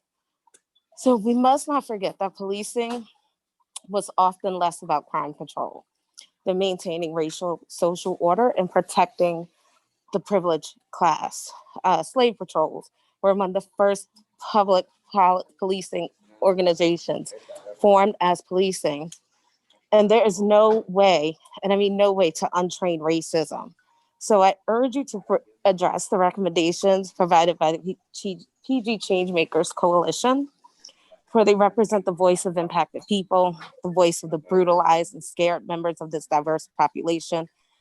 And you have the power to make that difference. Thank you for your time.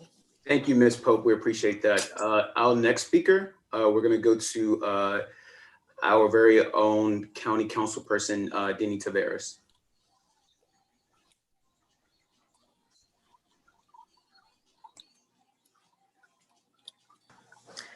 Thank you, Delegate Washington and Judge Lamancy and everyone here. I really appreciate you all for taking up this cause. I just want to speak to you briefly. In 2018, I began advocating for a trio of bills that build trust between community members and police. The council unanimously passed the first of these bills, which is the Community Inclusiveness Act in 2019, which banned collaboration between the county and the U.S. Immigration and Customs Enforcement. I am here today to ask of the work group to please advocate along with me for the two remaining bills. You have received copies of them. I've sent them to you, Delegate Washington, and to the judge, as well as to one of the gang subcommittee. You have received copies of them, as well as two explanatory memos that we've prepared. The Transparency in Policing Bill addresses the police use of the gang database. Gang databases are information tracking systems that record and share alleged gang membership or affiliation. There is no public knowledge of the content, criteria of inclusion, or accuracy of this tracking system in the county, but it has dire consequences. Non-citizens who are alleged to be involved with gangs are top immigration enforcement priorities, even if they have no criminal convictions or no priors. Many individuals are completely unaware of these allegations. This bill would notify people when they are added to the database, establish an avenue for them disputing alleged gang affiliations, and remove individuals after 5 years of no charges being brought against them. And we've had cases in my office where we've had to deal with this personally. The Accountability in Policing Bill would codify the new Councilman, on cameras. Councilman, we have 30 seconds left. Yeah, no problem. I'm almost done. Program for the county code. This bill will set minimum requirements for the policing governing program.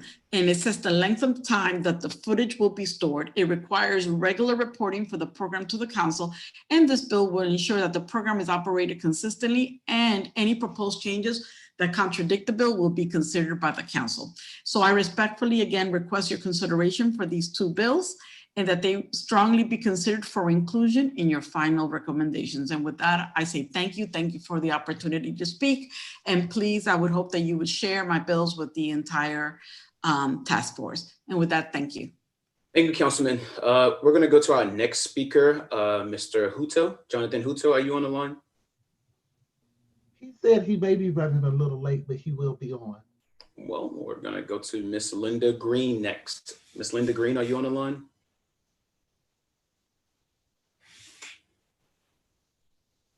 Okay.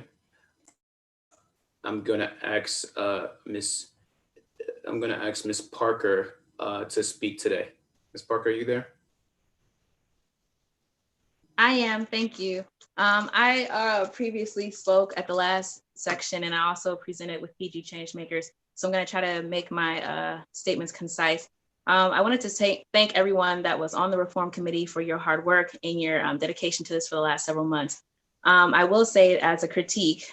I noticed that the police officers and the police union have been in front of you expansively more time than the community activists and the community at large. And I think that that's not necessarily equitable when we're talking about police reforms. The message that I continue to get, I feel like, from the police departments is, we're not perfect, but we're actually not that bad. We're open to change, but what really needs to change? And if we're gonna change, we got that. We'll figure it out, but nothing drastic. And we're good at self-assessing. And then there's some people on the Reform Committee, they're just like, yeah, that sounds great. No, it doesn't. Like, this Reform Committee was not put together as an indictment of Prince George's County Police Department in relation to the good officers. This Reform Committee was put in place because there's the Washington Post articles about the abuse. There's Baltimore Informer. There's massive data out there that shows our police department needs reform and needs to have these different changes. So I urge you to look seriously at the extensive changes put forth by the PG Changemakers and put that forth as recommendations for change, because to put anything less than that would just be a waste of all the work that you've done, to be quite frank. And it wouldn't create that systemic change within this police department that we need to see to really effectively change in our communities. So that's all I have to say. And next time, if you have to do something like this, maybe more time or equal time with people from the community and community advocates, as opposed to hearing consistently and constantly from the police department or the police's union that didn't even bring you recommendations on how to grow or change at all. Didn't bring you anything.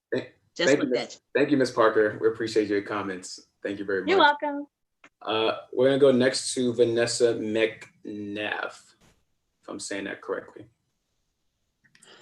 Hi, thank you all for the opportunity to speak, and it's McNair, so thank you so much. I just wanted to say that the question that I submitted originally, it was slightly addressed by Mr. Hector Velez, as far as what are we gonna do to really start healing and bridge the gap between the community and the police department. He kind of spoke on that, and it was a lot of great ideas, but we know with ideas, there comes a lot of financial backing that needs to happen. Do we have a phasing plan on when we're going to start addressing these issues? And what is it that, I'm just a community advocate, so I thank you for including me in this meeting, but what can the community do to aid in the police department to really get us into a better space in which everyone feels as though they're treated equally, but also the police feel as though they are needed? Over.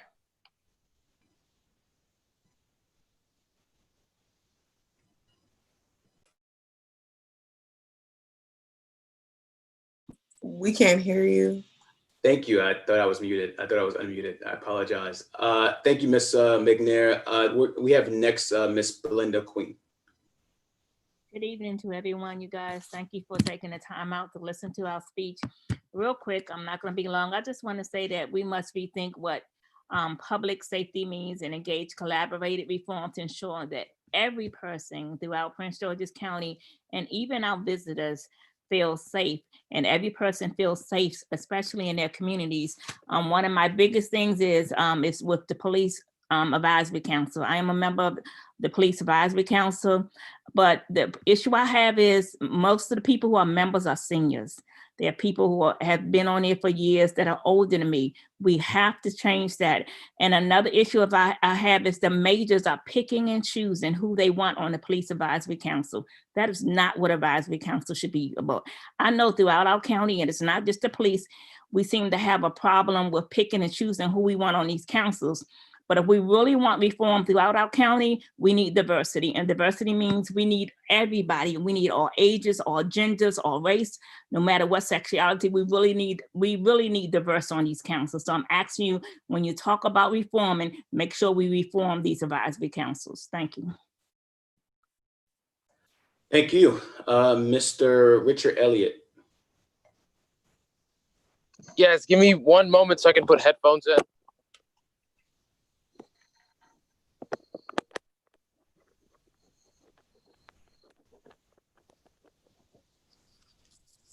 All right, can you hear me? Yes, sir. Okay, so to begin my 90 seconds.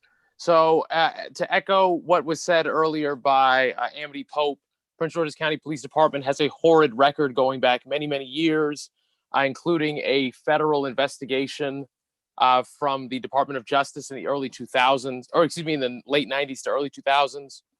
And for some of the legislation that I've given and hope to see enacted, I'll give 3 particular points. Number 1, local decertification. I've done research on the Law Enforcement Officer Bill of Rights, and Maryland has only ever decertified 4 officers.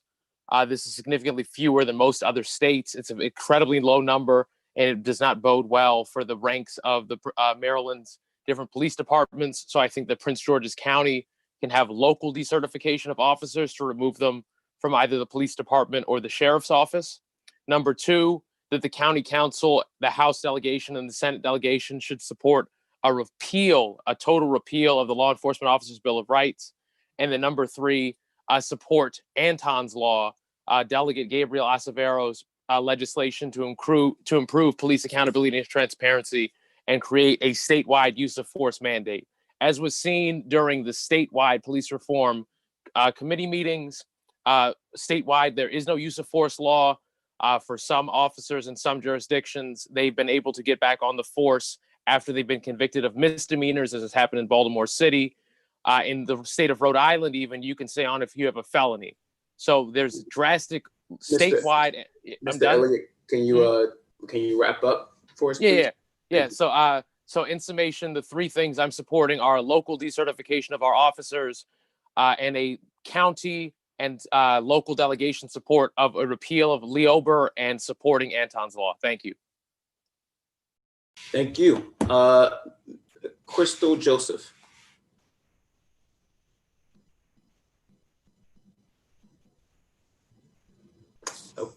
Hi, I'm here, but I just rescind the request. Thank you. Thank you very much. Okay. Troy Griffith. Yo, can y'all hear me? Yes, we can hear you. Yo, this whole thing is weird, man. It's just the police is nothing but a legalized gang. I'll leave y'all with a quote from Malcolm X, and it's when the Nation of Islam told him that he couldn't speak anymore. This is one of the first things he said. He said, "You stick a knife in my back 9 inches and you pull it out 6 inches. There's no progress. You pull it all the way out. That's not progress. Progress is healing the wound for the blow you made." I'm out.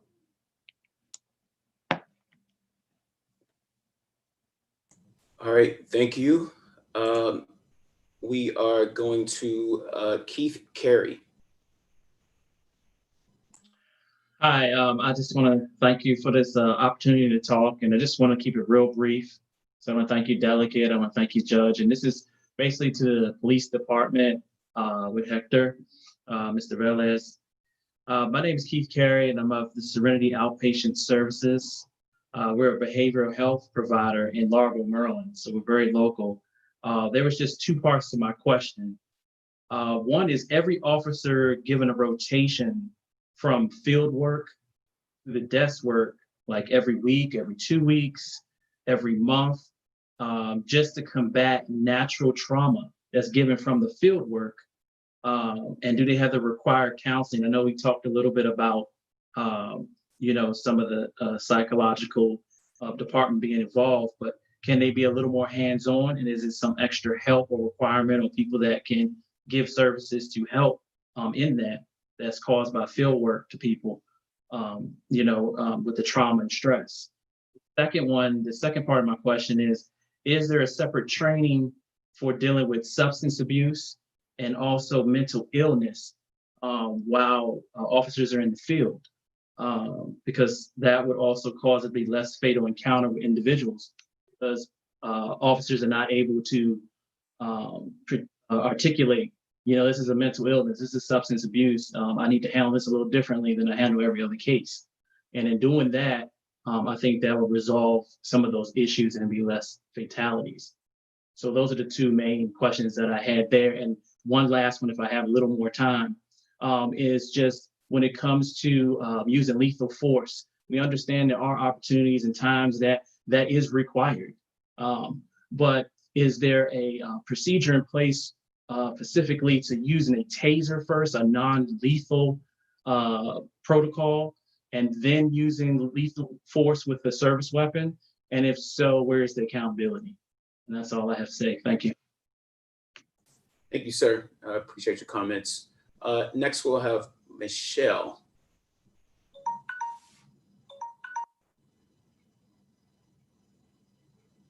It wasn't a last name signed up for this one, so it was just Michelle.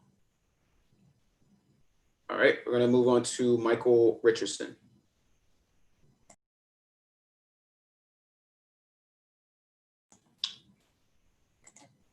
Okay, our last, I believe is our last speaker. No, we have a couple more. Dr. Shamika Stanford.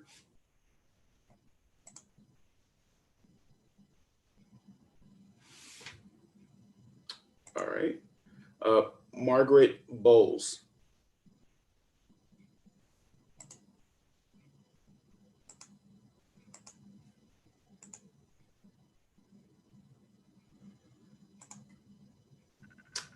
We have Rodney. Is this you, Mr. Streeter? Councilman?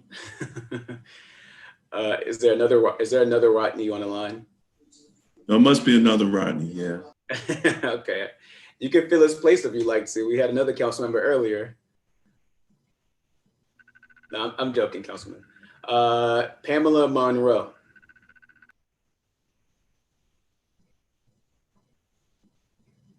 Okay. Calvin Charles.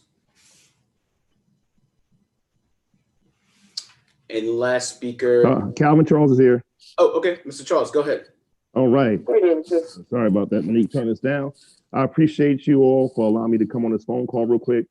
Delegate, Judge, and the Chief, and everyone that's been here. Everyone's made a great statement.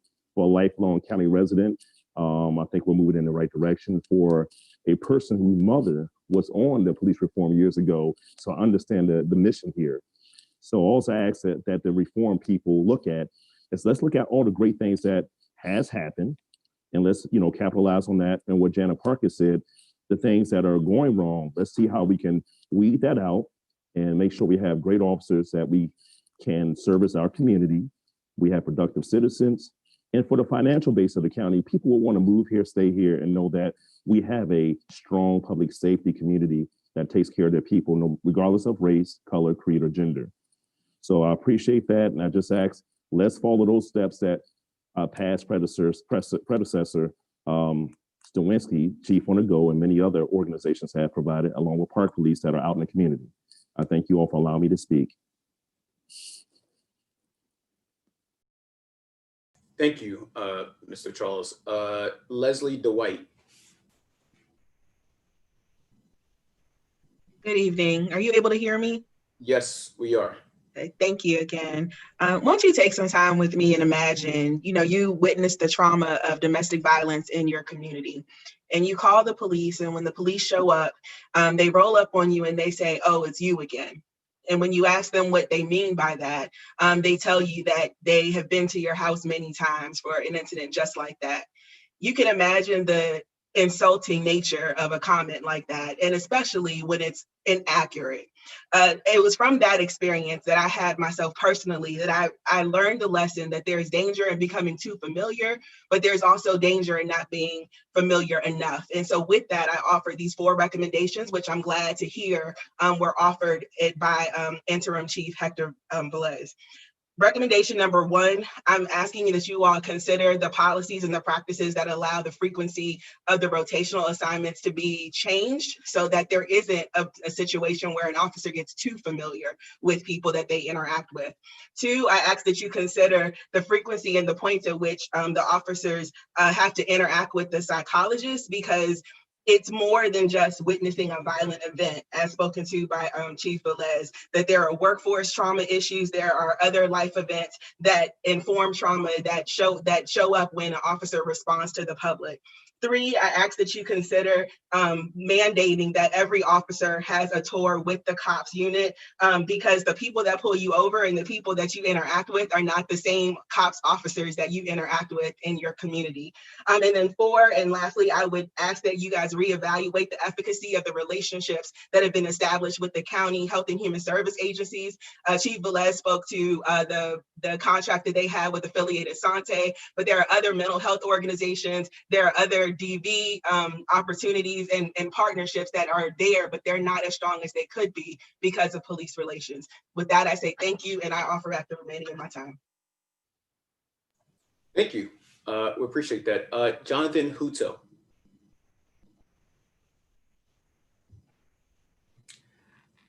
Jonathan Hutto. Come on, brother, man. You know my name, Hutto. You know it's Hutto, man. What's happening, Delegate? How you doing? How you doing, man? Good to see you.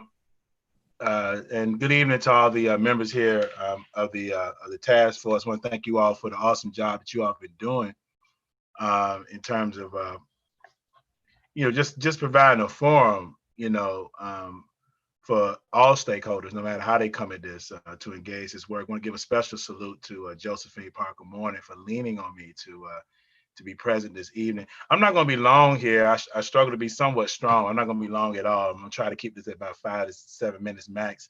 Been engaged in this work for quite some time now. So let me just let you know, man, you got 90 seconds, brother. 90 seconds? Correct. Oh, okay. 3 things. Hey, 3 things. Not 5 to 7 today. Okay, 90 seconds. 3 call things. me right after, though. I got you. 3 things. 1, the civilian oversight. I know you all have covered it. The investigatory powers, we want to see that expanded, and the subpoena powers, we want to see that expanded as well. The police trial boards, House Bill HB 1060, passed in the 2016 legislative session. We met with past Chief Hank Stawinski on this issue. We know that it's the law. To our knowledge, citizens have not been integrated nor appointed to the internal police trial board. As you know, those boards are charged with disciplining rogue officers. We want to see citizens on the police trial boards. Want to get a sense of if that's taking place. I don't believe it has. Lastly, we know that through the DOD 1033 program, Prince George's County Police received the most amount of military transfer equipment. That knowledge came out post what happened in Ferguson 6 years ago. We want to get a sense of where the county stands now. We know it stood at about $2.1 million. This was documented in NPR. We want to get a sense of where that stands now. I want to get a sense that equipment is still present in the county. And that's all I got to say about that. Peace. Man, that was a short 5 to 7 minutes. I appreciate that. Good to see you, Jonathan, man. Always great to see you, brother. Okay. I think that I think we went through all of our presenters. I did want to open the floor up to members of the committee that wanted to say a couple words or just make some comments. I did have, let's just start with Ms. Oriata. Can you? Before you go to me, I think the Rodney that you were calling needed to be unmuted. He's in the chat saying he's here. Oh, so really? Okay. He has the opportunity to speak. Brian, can you unmute him?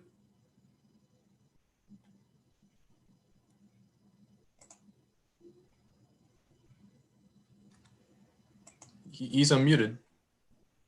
Mr. Rodney, are you there?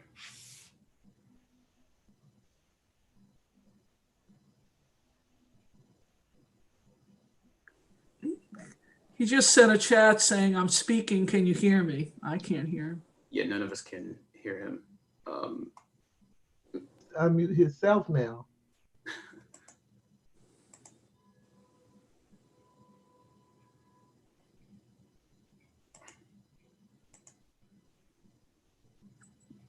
There we go. Go. You can speak now.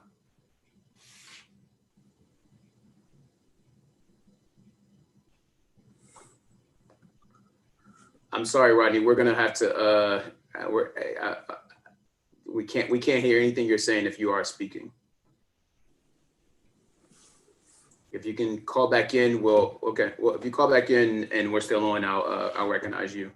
But let's go to some of the members who had some things to say. I wanted to start with Crystal Oriata and then Ms. Pruitt. Thank you, and thank you for all of the community members who have taken the time to join this conversation. That's so important.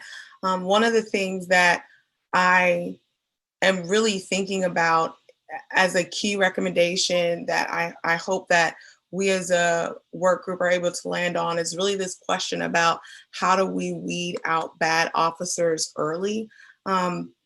There's a lot about consequences on the back end, but we don't want to, all of us, see the lives of any of our residents taken.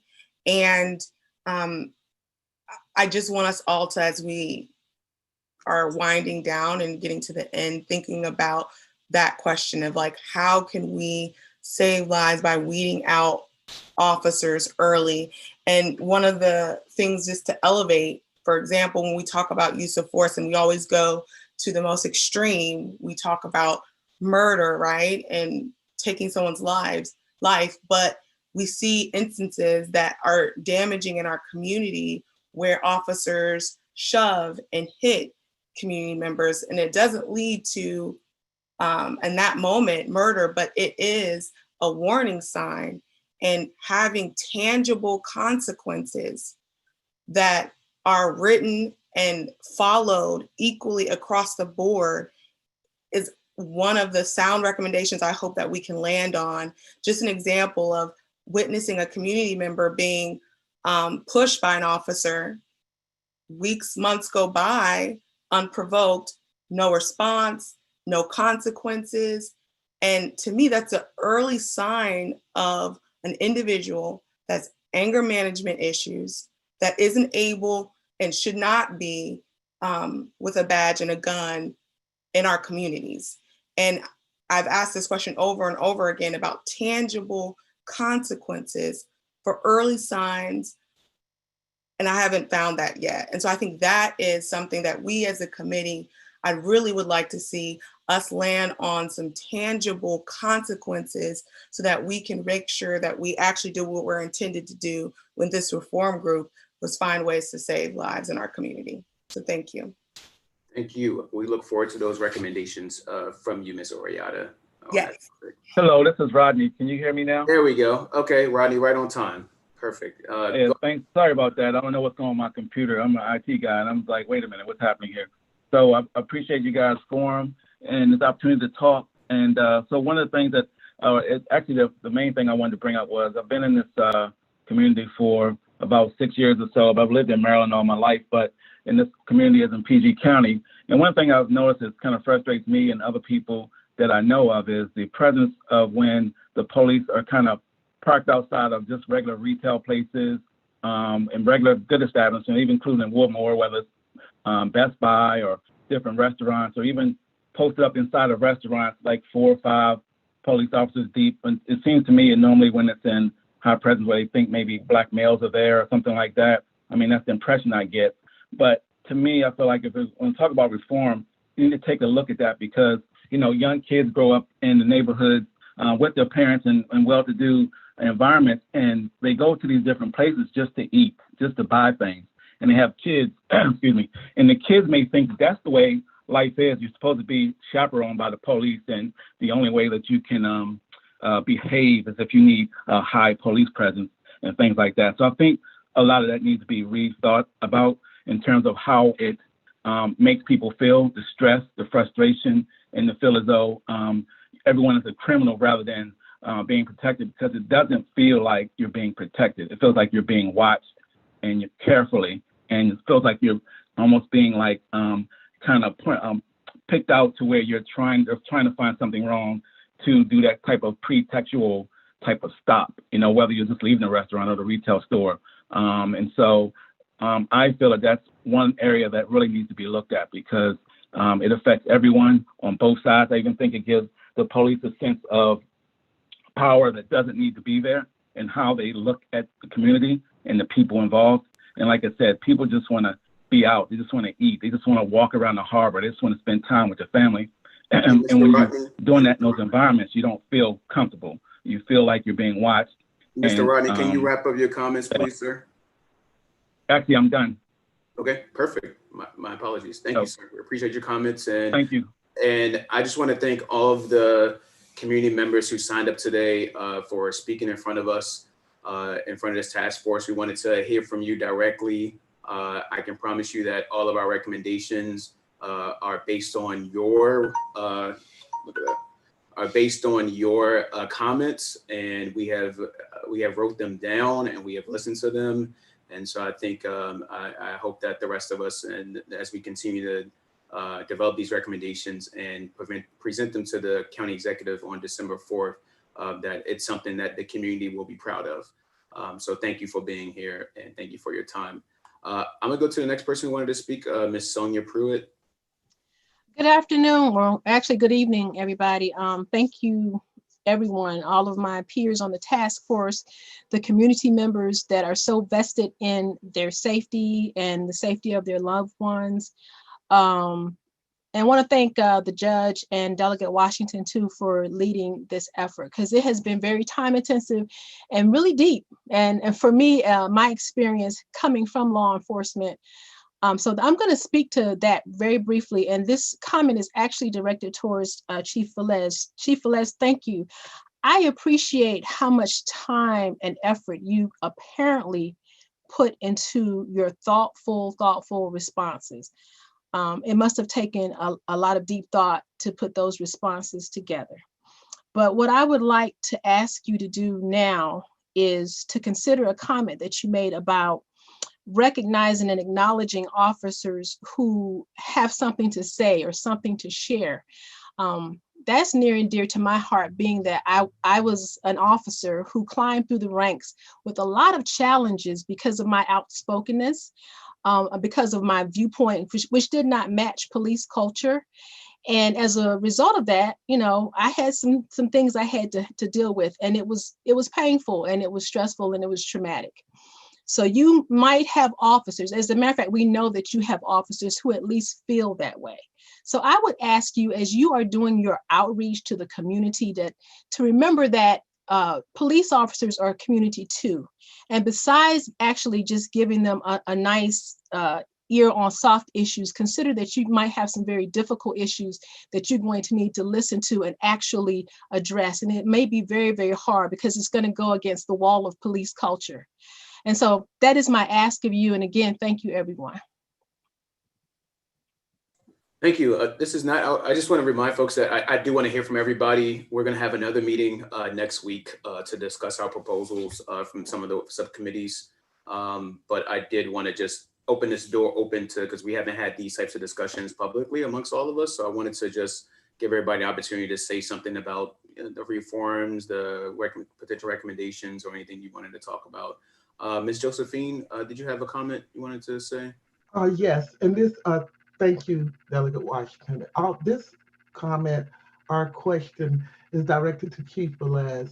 One of the, in your reforming that we're doing and that you're doing, one of the problems that we're having is when a police officer makes a police stop, normally 5 or 6 police cars show up at the stop.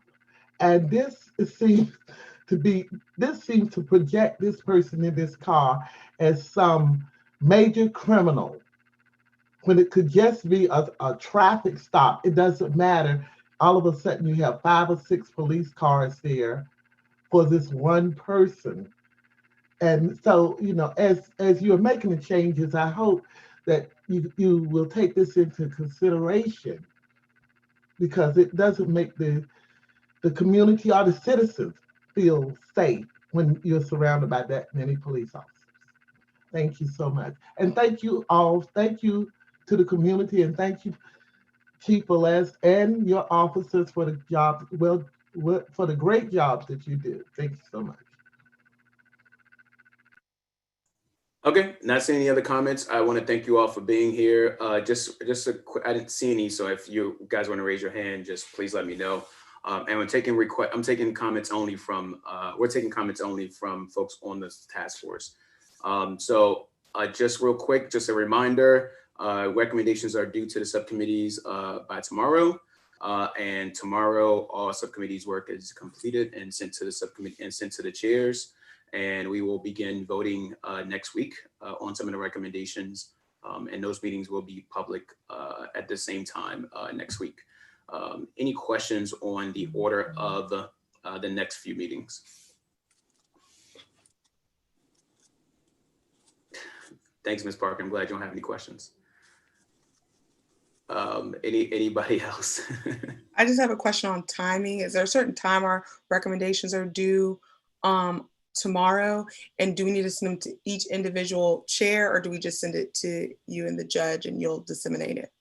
No, great question. So I would just send it to include myself and the co-chair and the chair of the subcommittee, and so that we all have a copy of it and be able to see it. And then the subcommittees will take those up for consideration.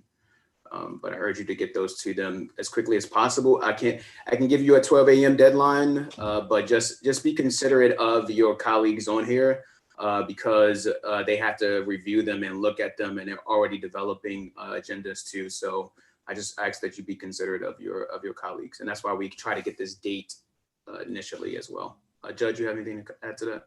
I'm really looking forward to this next process. The recommendations I've seen, some have been absolutely brilliant. I think the work group has just done a remarkable job. So I'm really looking forward to this end product. I think, as the delegate said, the community will be proud. Okay. Seeing no other comments or thoughts, thank you all, and to the public, thank you again for being here and for sharing your thoughts and comments. We are taking those to heart, as I said, and I think they'll be reflected in the recommendation. So thank you all, and please be safe, wear a mask, and have a good night. See you next week. Good night. See you next week. All right, thank you. Have a good one.